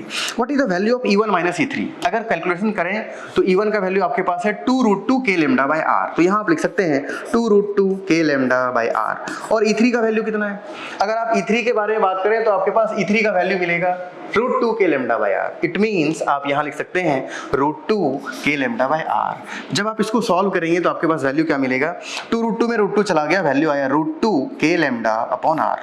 ये निकल गया नेट इलेक्ट्रिक फील्ड इस डायरेक्शन का, जिसको मैं ई नेट बोल रहा हूँ, इस डायरेक्शन का। अब आते हैं नेक्स्ट टॉपिक पर। नेक्स्ट टॉपिक हम लोगों के पास क्या है, इस वाले पोर्शन पे नजर डालना है। क्या ऊपर लग रहा है E2 और नीचे लग रहा है E4, कौन बड़ा है चेक कर लेते हैं। अगर आप ध्यान से देखें तो E2 ये है और E4 ये है। इट मींस E2 बड़ा है और E1 छोटा है। और दोनों का मैग्नीट्यूड की बात करें तो दोनों का डिफरेंस में कोई फर्क अभी नहीं पड़ेगा। तो E2 लग रहा है ऊपर, E4 लग रहा है नीचे, और बड़ा कौन है, बड़ा है आपके पास E2। इट मींस रिजल्टेंट जो आएगा वो क्या मिलेगा, E2 की तरफ मिलेगा। इसका रिजल्टेंट इधर आएगा, कितना आएगा, उतना ही आएगा जितना ये आपका आया हुआ है। E1 minus E3 is equal to E2 minus E4, क्योंकि दोनों के मैग्नीट्यूड में कोई चेंजिंग नहीं है। इट मींस आप ये कह सकते हैं कि अगर ये ई नेट आपके पास x आया हुआ है x, तो ये भी क्या है x, और ये एंगल कितना डिग्री है 45 डिग्री, ये एंगल कितना डिग्री है 45 डिग्री। अगर कोई 45 डिग्री है क्यों, इसलिए क्योंकि electric field due to an arc हमेशा बाइसेक्टर से पास करता है। अभी हम लोगों के पास क्वाड्रेंट था, तो क्वाड्रेंट का एंगल 90 डिग्री था, 90 का आधा क्या हो गया 45। It means half part bisector से पास किया। अब इस वेक्टर को रिजॉल्व करें, थोड़ा मैंने x मान लिया ताकि कैलकुलेशन कम हो जाए। ये वाला कंपोनेंट क्या मिलेगा, x cos 45 डिग्री, ऊपर वाला कंपोनेंट क्या मिलेगा, x sin 45 डिग्री। उसी तरह ये वाला कंपोनेंट क्या मिलेगा, x cos 45 डिग्री, और नीचे वाला कंपोनेंट क्या मिलेगा, x sin 45 डिग्री। तो आपको पता चलेगा ये वाला और ये वाला कंपोनेंट कैंसिल आउट हो गया क्योंकि इक्वल अपोजिट है। तो आपके पास जो नेट इलेक्ट्रिक फील्ड आया वो कितना आया।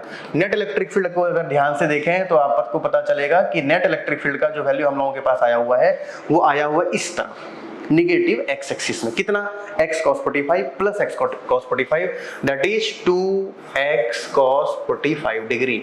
और डायरेक्शन क्या है इसका, minus i cap. Minus i cap क्यों है, क्योंकि ऊपर वाला j कैप कैंसिल आउट हो गया, जो बचा वो आई कैप में है। तो आप इसको लिख सकते हैं क्या, इसको आप लिख सकते हैं 2x। What is the value of x, x का वैल्यू है आपके पास √2k लैम्डा बाय r। तो यहां लिखा गया √2k lambda by r। cos 45 is 1/√2, direction क्या है माइनस आई कैप, तो ये आपका मिल गया माइनस आई कैप। इस तरीके से पता चला ये आपका कैंसिल आउट हो गया। वैल्यू कितना आया, वैल्यू आया 2 × k, k का value 1/4 pi epsilon naught into lambda, lambda का value lambda divide by r। Direction क्या है, डायरेक्शन क्या है माइनस आई कैप। इसको जब आप सॉल्व करेंगे तो वैल्यू 2 टाइम्स में कैंसिल आउट हो जाएगा और आंसर आएगा, आंसर क्या आएगा आपके पास, आंसर आएगा आपके पास lambda by 2 pi epsilon naught r, और डायरेक्शन क्या आएगा minus i cap. Lambda by 2 pi epsilon naught r और डायरेक्शन क्या आया माइनस आई कैप। थोड़ा लेंथी क्वेश्चन है पर जेईई में ऐसे क्वेश्चंस हमेशा आते हैं। तो आप ऐसा सोच सकते हैं कि ऑप्शन चेक करें तो ऑप्शन नंबर ए में है minus lambda by 2 pi r, minus lambda by 2 pi r, direction minus i cap. बाकी आई कैप यहाँ भी है पर मैच नहीं कर रहा है, तो ऑप्शन नंबर ए। तो करेक्ट आंसर क्या मिलेगा इस क्वेश्चन का, option number A. Option number A is the correct option. Question number 14 अब डिस्कस करते हैं क्वेश्चन नंबर 15। क्वेश्चन नंबर 15 में क्या बोला गया है, अगर आप क्वेश्चन नंबर 15 को देखें तो क्वेश्चन नंबर 15 में आपको क्वेश्चन को पढ़िए, देखिए, समझिए क्वेश्चन है क्या। क्वेश्चन कह रहा है electric charges is uniformly distributed along a long straight wire of radius 1 mm। कह रहा है एक वायर है जिसका रेडियस आपको कितना दिया हुआ है 1 mm। द चार्ज पर सेंटीमीटर, 1 सेंटीमीटर का चार्ज कितना दिया हुआ है q coulomb. Another cylinder surface, another cylindrical surface of radius 50 mm।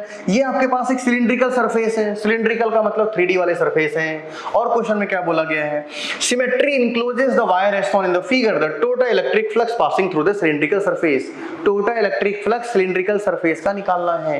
ये वाला लेंथ कितना दिया हुआ है, क्वेश्चन में कह रहा है कि एक वायर है जो बहुत इनफाइनाइट लेंथ का है, उससे हम लोगों को मतलब नहीं, सिलिंड्रिकल सरफेस है ये आपका एक सिलिंड्रिकल सरफेस है ऐसे, और ये लेंथ कितना दिया हुआ है 1 मीटर। आपको क्वेश्चन में पूछा क्या है, क्वेश्चन में आपसे पूछा है the total electric flux passing through the cylinder. Cylinder 3D है, 3D में आप गॉस लॉ यूज कर सकते हैं, और गॉस लॉ क्या कहता है, गॉस लॉ कहता है net flux in a closed surface is equal to 1/ε0 times charge enclosed by the surface. It means आप ये कह सकते हैं कि टोटल इलेक्ट्रिक फ्लक्स का जो वैल्यू होता है वो जितना टोटल चार्ज होगा उसके अंदर में अपॉन एप्सिलॉन के इक्वल होगा।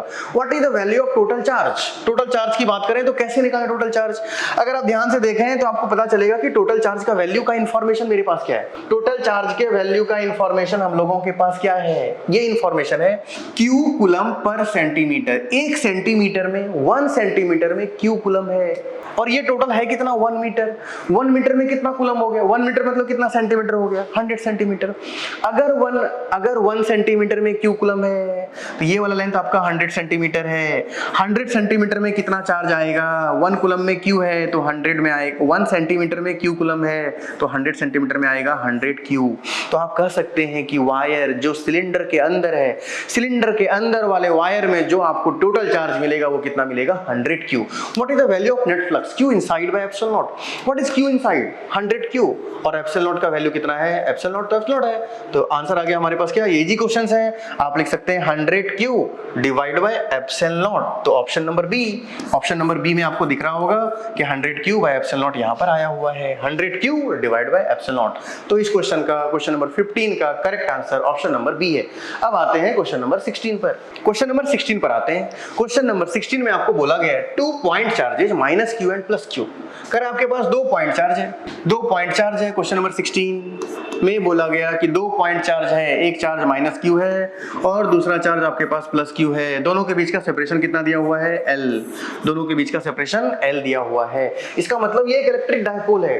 What is electric dipole, 2 equal and opposite charges are separated by very small distance. It means 2 point charges minus q and plus q are placed at a distance l as shown in the figure. The magnitude of the electric field and intensity at a distance distance r is much greater than l। अगर r बहुत बड़ा हो l से तो बताना है। हम जानते हैं कि डाइपोल के कारण जो इलेक्ट्रिक फील्ड आता है, what is the value of electric field due to dipole at any point, ये क्या होता है हमारे पास, ये होता है 2kp divide by r cube √1 + 3 cos square theta. ये तो हम लोगों के पास फार्मूला होता है। तो इस तरीके से आप बोल सकते हैं कि ये हम लोगों के पास फार्मूला अवेलेबल है। अगर ये फार्मूला अवेलेबल है तो आप ये कह सकते हैं कि जब भी आपको ये फार्मूला लगाना होगा, इलेक्ट्रिक डायपोल की बात की गई है, अगर इलेक्ट्रिक डायपोल की बात की गई है, इट मींस आप ये कह सकते हैं कि डायपोल के कारण जो इलेक्ट्रिक फील्ड आता है वो ये फार्मूला देता है। ये फार्मूला कब वैलिड होता है? ये फार्मूला तभी वैलिड होता है जब आपका r is much greater than l होता है। r बहुत बड़ा हो l से, तभी ये फार्मूला लगा सकते हैं, वरना लगा ही नहीं सकते हैं। तो 2kp बाय दिस, तो यहाँ पे आपको मिला क्या, r much greater than l है, तो आप क्या कर सकते हैं, the magnitude of electric field intensity at a distance r is much greater than l, where is h। तो आप देख सकते हैं electric field is inversely proportional to r cube. r cube का मतलब क्या हो गया, r क्यूब का मतलब हो गया ऑप्शन नंबर सी। तो करेक्ट आंसर आ गया ऑप्शन नंबर सी। तो इस क्वेश्चन नंबर 16 का करेक्ट आंसर क्या आ गया, सी नंबर। चलिए अब आगे बढ़ते हैं, क्वेश्चन नंबर 17 पर आते हैं। क्वेश्चन नंबर 17 में क्या बोला गया है, क्वेश्चन नंबर 17 नंबर क्वेश्चन में आपको बोला गया है an electric dipole when placed at 60 degree with respect to a uniform electric field of 10 to the power 7 newton per coulomb. Electric field का वैल्यू दिया हुआ है, कितना दिया हुआ है, इलेक्ट्रिक फील्ड का वैल्यू दिया हुआ है आपके पास 10 to the power 7 newton per coulomb. निकाल लिया मैंने, वैल्यू लिख दिया। To a uniform electric field of this experience a torque of this, आपको टॉर्क का वैल्यू दिया हुआ है। टॉर्क का वैल्यू कितना दिया हुआ है, टॉर्क का वैल्यू दिया हुआ है आपको 12 into 10 to the power -20 newton metre. ये आपके पास टॉर्क का वैल्यू दिया हुआ है। इलेक्ट्रिक फील्ड पता है, टॉर्क पता है, और क्या बोला गया, what is the value of dipole moment, आपको डाइपोल मोमेंट निकालना है, और थीटा का वैल्यू 60 डिग्री दिया हुआ है, थीटा दिया हुआ है 60 डिग्री निकालना है डाइपोल। हम लोग को कॉन्सेप्ट क्या कहता है, कॉन्सेप्ट कहता है कि जब इलेक्ट्रिक फील्ड के रीजन में किसी इलेक्ट्रिक डाइपोल को रखते हैं तो उस पर टॉर्क लगता है। टॉर्क लगता कितना है, PE sin थीटा। तो आप डायरेक्टली फॉर्मूला लगा सकते हैं कि टॉर्क का वैल्यू होता है PE sin थीटा। आपको निकालना क्या, dipole moment. What is dipole moment, dipole moment is basically Q into D, but यहाँ पे हमारे पास जो P आया है, यही P आपका क्या है, डाइपोल मोमेंट। तो आप यहाँ से लिख सकते हैं dipole moment will be equal to tau by E sin theta. What is the value of torque, torque का वैल्यू दिया हुआ है 12 into 10 to the power -20। What is the value of electric field 10 to the power 7। What is the value of sin theta, sin 60 degree √3/2, 2 चला गया ऊपर। आपके पास value कितना आएगा, 12 into 2 divide by √3 into 10 to the power -27। जब आप इसको solve करेंगे तो वैल्यू मिलेगा 24 divide by √3 multiplied by √3 into √3, rationalise किया गया है, इंटू 10 टू द पावर -27। इस तरीके से आपको पता चलेगा √3 इंटू √3, 3 3 8 24। तो आपके पास वैल्यू क्या मिलेगा, वैल्यू मिलेगा 8√3 into 10 to the power -27। Clear है। अब क्या निकालना था आपको, डाइपोल मोमेंट निकालना था। डाइपोल मोमेंट का मैं वैल्यू निकाल रहा हूँ, ये वैल्यू आएगा 8 into 1.732 into 10 to the power -27। जब आप इसको मल्टीप्लाई करेंगे तो ये वैल्यू आएगा 13.856 इंटू 10 टू द पावर -27। इसको आप लिख सकते हैं क्या, 14, लगभग 14 इंटू 10 टू द पावर -27, या इसको आप लिख सकते हैं 1.4 इंटू 10 टू द पावर -26। और डाइपोल मोमेंट का असाइंड होता है कूलम मीटर। तो आंसर क्या मिलेगा, आंसर आपको मिलेगा the value of dipole moment will be equal to 1.4 into 10 to the power -26 coulomb into metre. इसका मतलब आपको मिल गया ऑप्शन नंबर ए। तो करेक्ट आंसर क्या मिला, ऑप्शन नंबर ए। क्वेश्चन नंबर 17 का आंसर आ गया आपके पास ऑप्शन नंबर ए। अब आते हैं क्वेश्चन नंबर, अब हम लोग डिस्कस करते हैं क्वेश्चन नंबर 18। अगर मैं क्वेश्चन नंबर 18 की बात करूं तो आप बोल सकते हैं कि क्वेश्चन नंबर 18 में क्या बोला गया है। क्वेश्चन नंबर 18 क्या कह रहा है आपके पास, क्वेश्चन नंबर 18 कह रहा है 3 चार्जेस प्लस क्यू, यहां पे दिख रहा होगा आपके पास प्लस क्यू, और ये प्लस क्यू और ये भी प्लस क्यू, ये प्लस क्यू है ना, are placed at the vertices of an equilateral triangle of side L as shown on the figure. If the net electrostatic energy of the system is 0, the Q is equal to, Q का value क्या होगा ये आपको बताना है। कर आपके पास 3 charges हैं, कितने चार्जेस हैं, 3। तो आप सबसे पहले क्या करेंगे, 3 चार्जेस बनाएंगे, और वो कैसे हैं, इक्विलैटरल ट्रायंगल में हैं। तो मैंने एक इक्विलैटरल ट्रायंगल बनाने की कोशिश की है, ये आपके पास इक्विलैटरल ट्रायंगल है। यहाँ पे एक चार्ज है प्लस क्यू, यहाँ पे एक चार्ज है प्लस क्यू, यहाँ पे एक चार्ज है आपके पास यहाँ और यहाँ, और यहाँ भी एक चार्ज है, कितना है, प्लस क्यू। तीन चार्जेज रखे गए हैं, plus Q plus Q plus Q. और क्या बोला गया, if the net electrostatic energy of the system is zero, तो कैपिटल क्यू का वैल्यू कितना है, पूरे सिस्टम का नेट जीरो कितना है, इलेक्ट्रोस्टैटिक पोटेंशियल एनर्जी जीरो है। What is the value of electrostatic potential energy के Q1 Q2 बाय R। तो हम लोग फॉर्मूला लगाते हैं, व्हाट, इसको नंबर 1 मान लेते हैं, इसको नंबर 2 मान लेते हैं, इसको नंबर 3 मान लेते हैं। What is the value of total electrostatic potential energy, तो आप 1 पे चले गए, 1 के कारण 1 से कनेक्टेड है 1 और 2, और कौन कनेक्टेड है, 1 से आपका 1 2 कनेक्टेड है। पोटेंशियल एनर्जी का फार्मूला होता है Q1 Q2 bye R। Concept क्या है, इसका डिस्टेंस L दिया हुआ है, ये आपका लेंथ L दिया हुआ है, ये लेंथ L दिया हुआ है। यहाँ से कौन कौन कनेक्टेड है, इस वाले चार्ज से ये कनेक्टेड होगा, इस वाले चार्ज से ये भी कनेक्टेड होगा, मतलब 1 से 2 कनेक्टेड है और 1 से 3 कनेक्टेड है। इसका लिख सकते हैं 1 का काम खत्म हो गया, 2 पे चले गए। जब 2 पे गए, 2 से कौन कौन कनेक्टेड था, 2 से कनेक्टेड था आपका 1, और 2 से कौन कनेक्टेड था, 2 से 3। तो 1 और 3 का तो लिखा हुआ था, तो यहाँ लिख दिया गया 1 2 से 3 कनेक्टेड है, 2 से 1 भी कनेक्टेड है लेकिन यहाँ लिखा हुआ है। इसका काम खत्म हो गया, अब 3 पर आए। जब आप 3 पर आए तो पता चला 3 से कनेक्टेड है 1 कंप्लीटेड है, 3 से कनेक्टेड है 2 कंप्लीटेड है। चलिए अब लिखते हैं, वैल्यू क्या आएगा, 1 और 2 का K Q into Q divide by L। K into 1 का चार्ज स्मॉल क्यू, 2 का charge small Q divide by R। और साइन के साथ लेते हैं, अभी सब पॉजिटिव है इसलिए सोचना नहीं है ज्यादा, अगर नेगेटिव होता तो साइन के साथ लेते। चलिए ये हो गया। अब 1 और 3 का क्या लिखेंगे, 1 और 3, ये 1 है और ये 3 है, लिखा जाएगा K into capital small Q divide by R। R का वैल्यू हो गया L। और 2 और 3 का क्या होगा, potential energy between this system, this ये वाले पार्टिकल का क्या मिलेगा, K into capital Q into small q divide by L।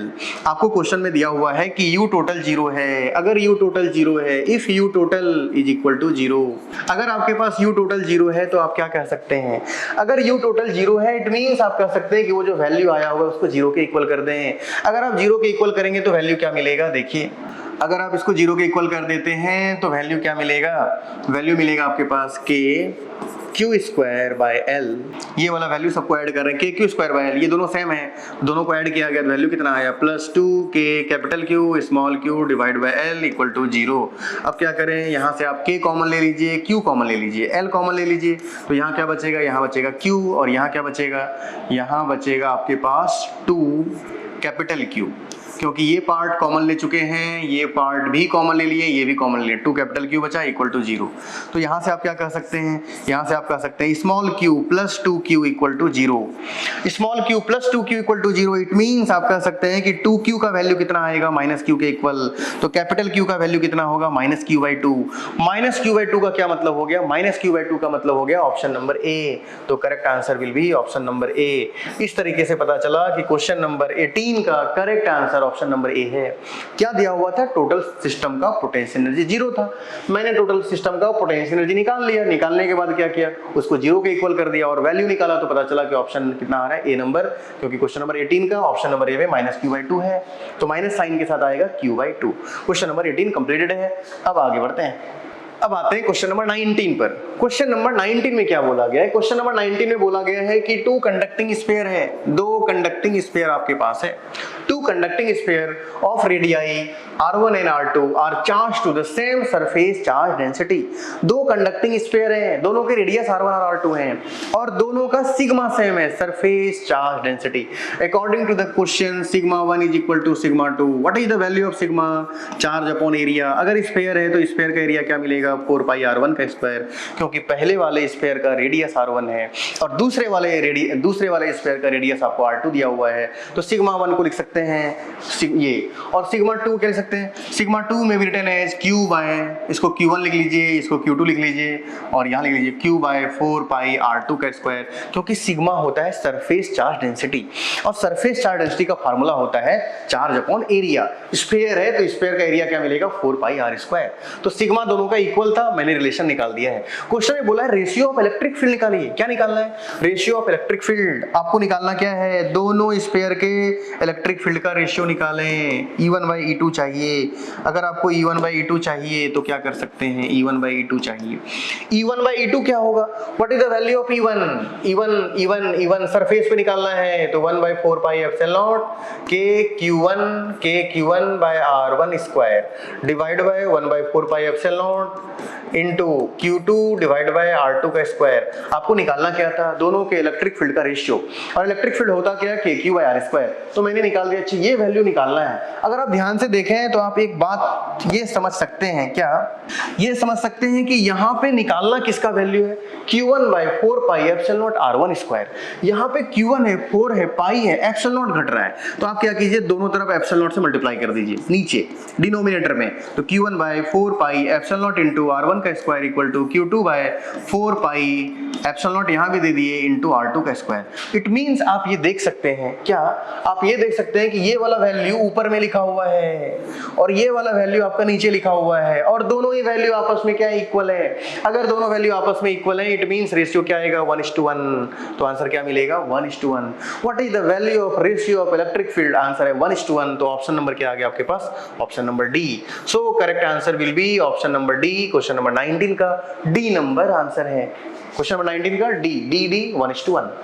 अब आते हैं हम लोग क्वेश्चन नंबर 20 पर। क्वेश्चन नंबर 20 में क्या बोला गया है, 20 वाले क्वेश्चन को चेक कर लेते हैं। क्वेश्चन नंबर 20 में आपको बोला गया है 8 dipoles of charges of magnitude E are placed inside a cube. एक क्यूब के अंदर में एक इलेक्ट्रिक डाइपोल को रखा गया है। कितने डाइपोल्स हैं, 8 डाइपोल्स। डाइपोल का मतलब क्या होता है कि एक नेगेटिव चार्ज है, और डाइपोल का मतलब क्या होता है, एक पॉजिटिव चार्ज है। What is the value of total charge of a dipole.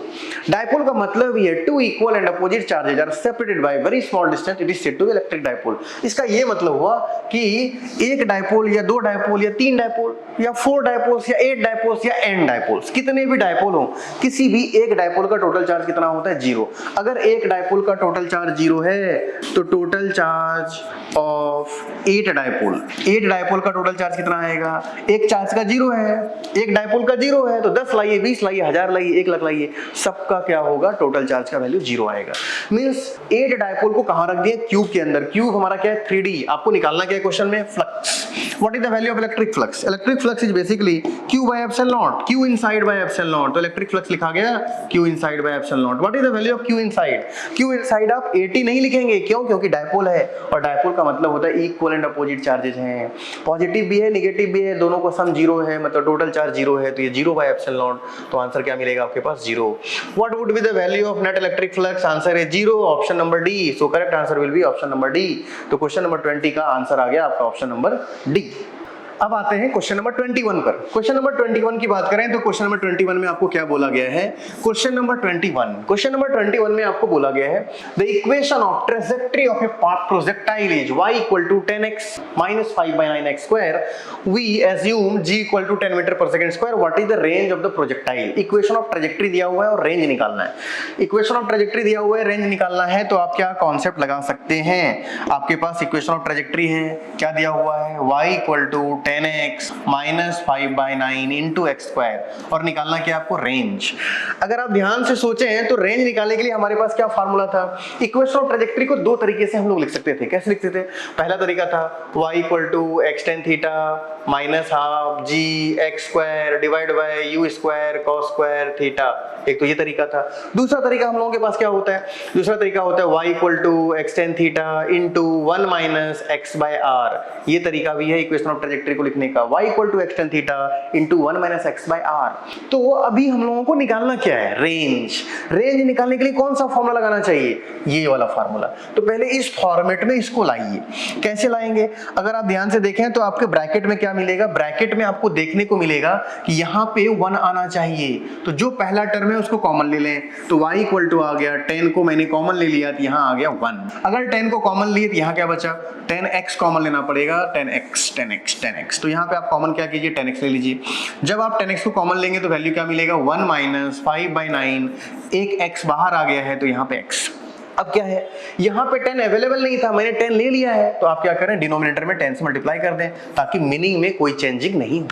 क्या ये और ये सेम फॉर्मेट में आया है, आंसर नहीं। क्यों, क्योंकि यहाँ पे सिर्फ आपको x दिखना चाहिए और अभी दिख क्या रहा है वहां पे 5x, तो 5 को कुछ करना है, क्या करना पड़ेगा, 5 को आप ऐसा लिख सकते हैं y equal to 10x into 1 minus x by, ये 90 हो गया। इस 5 को नीचे ले जाइए, नीचे कैसे ले जा सकते हैं, तो यहाँ ले जा सकते हैं आप नीचे। ऐसा क्यों, अगर आप नीचे ले जाएंगे तो क्या होगा, जब आप 5 को नीचे ले जाएंगे तो ये 5 डिनोमिनेटर से क्या चला जाएगा ऊपर, मतलब जब आप इस वाले क्वांटिटी को नीचे लाना चाहते हैं आप यहाँ नहीं ला सकते हैं, इसके डिनोमिनेटर में ला सकते हैं ताकि डिवाइड हो क्या चला जाए, ऊपर में चला जाए। तो अब क्या दोनों फॉर्मेट से हमें, यहाँ y है, यहाँ भी आपके पास y है, यहाँ tan x है, यहाँ x tan थीटा है, यहाँ 1 है, यहाँ भी 1 है, यहाँ x है, यहाँ भी x है, ये वाला r है तो ये वाला क्वांटिटी r के इक्वल होगा। It means you can say that the value of r will be equal to 90/5। What is the value of 90/5? 18 metre. So correct answer will be equal to 18 metre. तो range का जो answer आएगा वो क्या मिलेगा? 18। तो इस क्वेश्चन का आंसर है क्वेश्चन नंबर 21 का 18। क्वेश्चन नंबर 22 डिस्कस करते हैं। क्वेश्चन नंबर 22 में क्या आपको बोला गया है? क्वेश्चन नंबर 22 में बोला गया है a block of mass 200 gram is kept stationary on a smooth inclined plane by applying a minimum horizontal force F equal to root x newton as shown in the figure. The value of x is equal to, आपको x का value निकालना है। Question में बोला गया कि आपके पास एक इंक्लाइन प्लेन है, तो आप क्या करें? एक इंक्लाइन प्लेन बना देते हैं। सबसे पहले मैंने एक इंक्लाइन प्लेन बनाया और एंगल कितना डिग्री है? 60 डिग्री। एक ब्लॉक है, इस ब्लॉक का मास कितना दिया हुआ है आपके पास? मान लेते हैं फिलहाल m, और m का वैल्यू आपको पता है, कितना पता है? 200 ग्राम। इट्स केप्ट स्टेशनरी, मतलब ये ब्लॉक स्टेशनरी है। स्टेशनरी का मतलब ये हुआ, स्टेशनरी का मीनिंग आप ये कह सकते हैं कि इस पे नेट फोर्स 0 लग रहा है। अगर इस पे नेट फोर्स 0 लग रहा है तो आपको क्या करना पड़ेगा? FBD बनाना पड़ेगा। क्वेश्चन में बोला गया कि इस पे एक हॉरिजॉन्टल फोर्स लगाए F। कितना फोर्स लगाए? Horizontal F। हॉरिजॉन्टल फोर्स जब आपने F लगाया तो ब्लॉक स्टेशनरी हो गया। स्टेशनरी हो गया तो आपको बताना है what would be the value of F। पहले F निकालिए। F निकालने के लिए क्या करते हैं? FBD बनाते हैं। कैसे FBD बनाएंगे? अगर आप ध्यान से सोचें तो नीचे लगेगा mg, तो F बना दिया। इधर क्या लगेगा आपका? नॉर्मल। ये एंगल 60 डिग्री, ये एंगल कितना डिग्री होगा? 60 डिग्री। ये वाला कितना होगा? mg cos 60 degree. और ये वाला वैल्यू कितना मिलेगा आपके पास? mg sin 60 degree. ये मिल गया आपके पास mg sin 60 डिग्री। अब क्या करें? ये हॉरिजॉन्टल फोर्स F लग रहा है। इस हॉरिजॉन्टल फोर्स को आप क्या कर सकते हैं? इस हॉरिजॉन्टल फोर्स को आप यहाँ से लेकर यहाँ ले जाइए, ऐसे लगा दीजिए F। अगर आप इस फोर्स को F लगा देते हैं तो इसको गायब कर देते हैं। गायब कर दिए। अब क्या करें? ये 60 डिग्री, ये 60, ये 30, तो ये एंगल कितना डिग्री आएगा? ये 60, ये 30, ये कितना आएगा? 60 डिग्री, क्योंकि ये 90 डिग्री का एंगल बना रहा है। F का ये वाला कंपोनेंट कितना आएगा? F cos 60 degree. और F का ये वाला कंपोनेंट कितना आएगा? F sin 60 degree. इसका मतलब ये हुआ कि मैंने FBD बना लिया। अगर ये ब्लॉक स्टेशनरी है, स्टेशनरी का मतलब नेट फोर्स 0 है। अगर इस ब्लॉक का नेट फोर्स 0 है तो आप कह सकते हैं कि इसमें ऊपर लगने वाला फोर्स N और नीचे लगने वाला फोर्स F sin 60 और mg cos 60 इक्वल है। और इसमें ऊपर लगने वाला फोर्स F cos 60 इक्वल है किसके? mg sin 60 के। अगर इक्विलिब्रियम में है, एट इक्विलिब्रियम, आप क्या कह सकते हैं कि अगर ऑब्जेक्ट इक्विलिब्रियम में है, इक्विलिब्रियम का ये मतलब हुआ नीचे लगने वाला force that is mg sin 60 degree. mg sin 60 degree must be equal to how much? Must be equal to ऊपर लगने वाला फोर्स F cos 60 डिग्री। मैं क्या चाहता हूं? मैं चाहता हूं कि पहले फोर्स का वैल्यू निकालूं। कैसे निकालें फोर्स का value? You can say that the value of force will be equal to mg sin 60 degree divided by cos 60 degree. m का वैल्यू कितना है? 200 ग्राम, मतलब 1/5। g का वैल्यू कितना है? 10। sin 60 का वैल्यू कितना हो गया? sin 60 बाय cos 60 कितना बन गया? sin 60 बाय cos 60 कितना बन गया?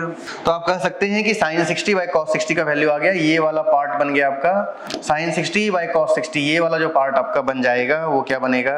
ये वाला पार्ट आपका बन जाएगा sin 60 बाय cos 60 tan 60 डिग्री। तो m का वैल्यू 1/5, g का वैल्यू 10 और sin बाय cos 10 आ गया, tan 60 का वैल्यू आ गया √3/2। ये वैल्यू कितना मिला? 5 से 2 टाइम्स में 2√3। It means what would be the value of force? आप ये कह सकते हैं कि कितना हॉरिजॉन्टल फोर्स लगाना पड़ेगा, ये फोर्स कितना लगाना पड़ेगा। फोर्स का वैल्यू मैंने कितना निकाल लिया? 2√3। इट मींस अगर इस ब्लॉक को स्टेशनरी रहना है, अगर इस ब्लॉक को स्टेशनरी रहना है तो फोर्स कितना लगाना पड़ेगा? फोर्स लगाना पड़ेगा आपको कितना? फोर्स लगाना पड़ेगा 2√3।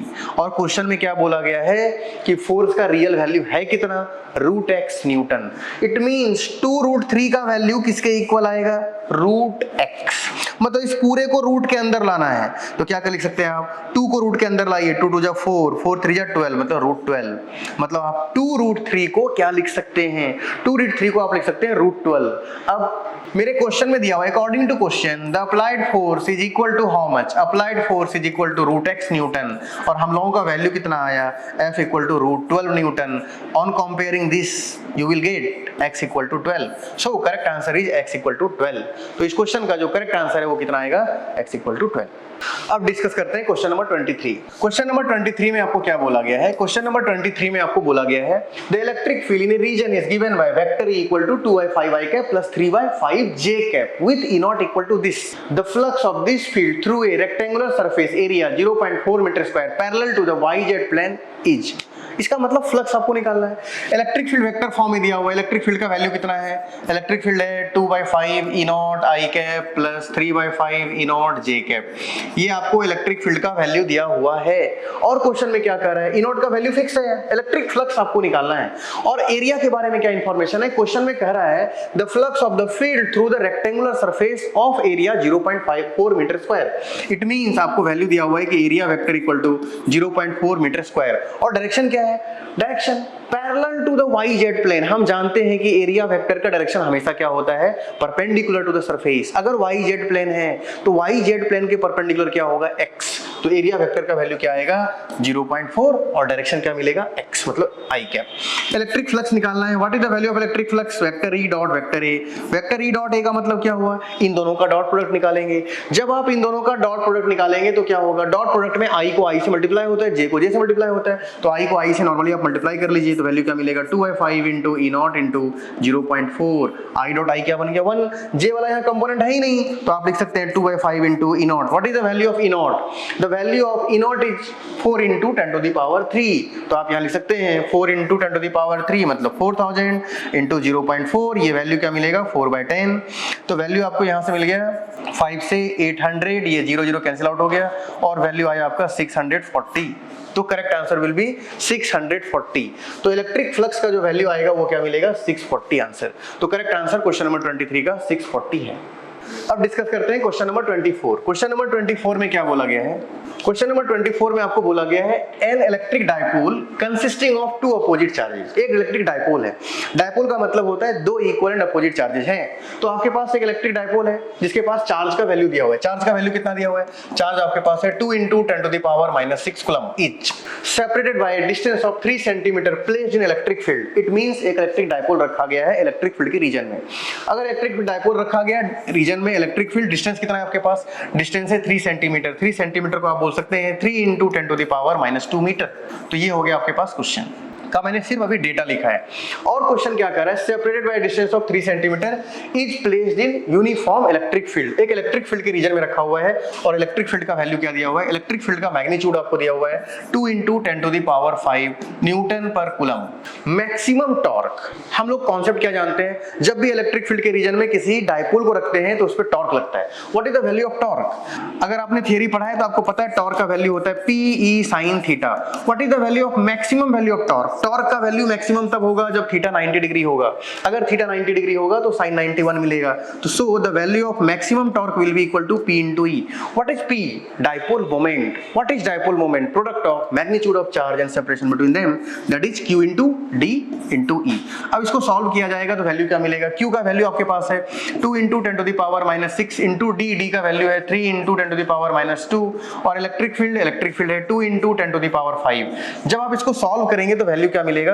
वैल्यू मिलेगा 2 3 6 2 12। ये आ गया आपके पास 12 और 10 टू द पावर 6 -6 -2 -8 और 5, ये बन गया आपका 10 टू द पावर -3। इतना लगेगा टॉर्क। मतलब maximum value of torque will be equal to 12 into 10 to the power -3। और आपके क्वेश्चन में क्या बोला गया है? Maximum torque acting on the dipole is A into 10 to the power 3। इसका मतलब ये है कि जब मैंने निकाला तो वैल्यू कितना आया? 12 इंटू 10 टू द पावर 3 और इसका वैल्यू आपके क्वेश्चन में क्या दिया हुआ है? आपका वैल्यू इसके आपके क्वेश्चन में दिया हुआ है A into 10 to the power 3 के इक्वल है। तो 10 to the power 3 centimetre power 3 cancel out हो जाएगा और A का वैल्यू आपके पास क्या मिलेगा? 12। So correct answer will be equal to 12। A का वैल्यू आ गया आपके पास 12 और A का वैल्यू आपको निकालना नहीं था। क्वेश्चन में निकालना क्या है? Find the value of A/4। आपको A भी नहीं निकालना, ये इंटीजर टाइप क्वेश्चंस हैं, थोड़े आपको इसमें दिमाग चलाने होंगे। आपको निकालना है the value of A/4। A का वैल्यू मैं निकाल चुका हूं। What would be the value of A/4? That is 2 12/4, what is 12/4? 3. So correct answer will be equal to 3. इस क्वेश्चन का आंसर आ गया आपके पास 3. अब क्वेश्चन नंबर 25 को देखते हैं. क्वेश्चन नंबर 25 में क्या आपको बोला गया है? क्वेश्चन नंबर 25 में आपको बोला गया है figure shows A set of equipotential surfaces. ये और ये और ये और ये 4 सरफेस आपको बना हुआ है. चारों सरफेस क्या है? Equipotential. What do you mean by the term equipotential surface? वैसा सरफेस जहां का पोटेंशियल सेम हो. इस वाले सरफेस का पोटेंशियल 40 वोल्ट है, इसका पोटेंशियल 30 वोल्ट है, इसका पोटेंशियल 20 वोल्ट है, इसका पोटेंशियल 10 वोल्ट है. क्वेश्चन में क्या बोला गया है? The magnitude and direction of electric field that exist in a region is x into √2 volt per metre at 45 degree with the x axis. The value of x is equal to. आपके पास equipotential surface बना हुआ है ऐसे. ये equipotential surface है और यहाँ पर एक एक्सिस ऐसे बना हुआ है. और अगर आप ध्यान से देखें तो आप ये बोल सकते हैं कि आपके पास ये एंगल दिया हुआ है 135 डिग्री. इसका वोल्टेज कितना है? 10 वोल्ट. इसका क्या है? 20 वोल्ट. इसका क्या है? 30 वोल्ट. इसका क्या है? 40 volt. It means what is the potential difference between the potential surfaces? इन सारे के बीच में पोटेंशियल डिफरेंस कितना है? इसके बीच का पोटेंशियल डिफरेंस 10, इसका पोटेंशियल डिफरेंस 10, इसका potential difference 10. Means potential difference आपको पता है. हम जानते हैं कि इलेक्ट्रिक फील्ड और इक्विपोटेंशियल सरफेस हमेशा परपेंडिकुलर होते हैं. तो अगर आप ध्यान से देखें तो यहाँ पे जो इक्विपोटेंशियल सरफेस है और इलेक्ट्रिक फील्ड जो होगा वो आपस में क्या होगा? परपेंडिकुलर. क्वेश्चन में एक इंफॉर्मेशन दिया हुआ है. यहां से लेकर यहां तक 1 है, यहां से यहां तक 2 है, यहां से यहां तक 3 है. इट मींस ये गैप 1 का है, ये गैप 1 का है, ये गैप 1 का है. इट मींस आप ये कह सकते हैं ये वाला जो गैप आपको दिया हुआ है वो कितने का है? 1 मीटर का गैप है. और आपको निकालना क्या है? क्वेश्चन ने बोला है x का वैल्यू निकालिए. पहले आपको इलेक्ट्रिक फील्ड निकालना पड़ेगा. अगर ये एंगल 130 डिग्री 35 डिग्री है तो ये आपका 90 डिग्री हो गया, ये 90 डिग्री हो गया. और ये पूरा एंगल भी क्या होगा? 135. Corresponding angle are equal. और ये एंगल कितना डिग्री? 90 डिग्री. अगर ये 90 है तो ये एंगल आ गया 45 डिग्री. ये छोटा सा एंगल जो आएगा ये कितना आएगा? 45 डिग्री. आपको निकालना क्या? Electric field. अगर इलेक्ट्रिक फील्ड आपको निकालना है तो पोटेंशियल आपको पता है. E equal to magnitude of electric field क्या होता है? Magnitude of electric field equal to delta V by R. What is delta V? Potential difference. तो पोटेंशियल डिफरेंस कितने का आ गया? पोटेंशियल डिफरेंस आ गया आपका ये 20 ये 10 मतलब 10 वोल्ट का potential difference. What is the value of R? R is basically this distance. तो ये वाला R कैसे निकालें? R निकालने के लिए आपको क्या करना पड़ेगा? इक्विपोटेंशियल सरफेस के बीच का ये परपेंडिकुलर डिस्टेंस निकालना है. D मान लेते हैं. तो थीटा के सामने वाला परपेंडिकुलर, ये वाला हाइपोटेनियस और ये वाला बेस. तो लगाया गया cos 45 डिग्री. cos 45 डिग्री का वैल्यू क्या मिलेगा आपके पास? cos 45 डिग्री हो गया base 1 upon hypotenuse. cos 45 degree base का वैल्यू आ गया d अपॉन हाइपोटेनियस हो गया 1. cos 45 आ गया 1/√2 इक्वल टू d बाय 1. तो यहां से आपको मिलेगा d इक्वल टू 1/√2. तो इस तरीके से पता चला कि इलेक्ट्रिक फील्ड आया आपका delta V by R. Delta V is 10 volt और R जो आया वो कितना आया? 1/√2. इसको सॉल्व किया गया, वैल्यू आया 10√2 न्यूटन पर कूलम. ये आ गया मैग्नीट्यूड. अब क्वेश्चन में क्या बोला गया है? Magnitude of electric field is x√2. It means ये वैल्यू x√2 के इक्वल है. यहां भी √2 यहां भी √2 तो x का वैल्यू क्या आ गया? 10. So correct answer will be equal to 10. आपको x का वैल्यू नहीं निकालना है, आपको क्या निकालना है? The value of x by 5. What would be the value of x by 5? x by 5 is 10/2 and 10/2 is equal to 5. So correct answer will be equal to x by 5 आपको निकालना है. 10/5 equal to 2. So correct answer will be equal to 2. तो इस question का answer आएगा last number का 2. ये था क्वेश्चन नंबर 25 का सॉल्यूशन. इस तरीके से मैंने कंप्लीट सॉल्यूशन आपको बता दिया है. Thank you so much.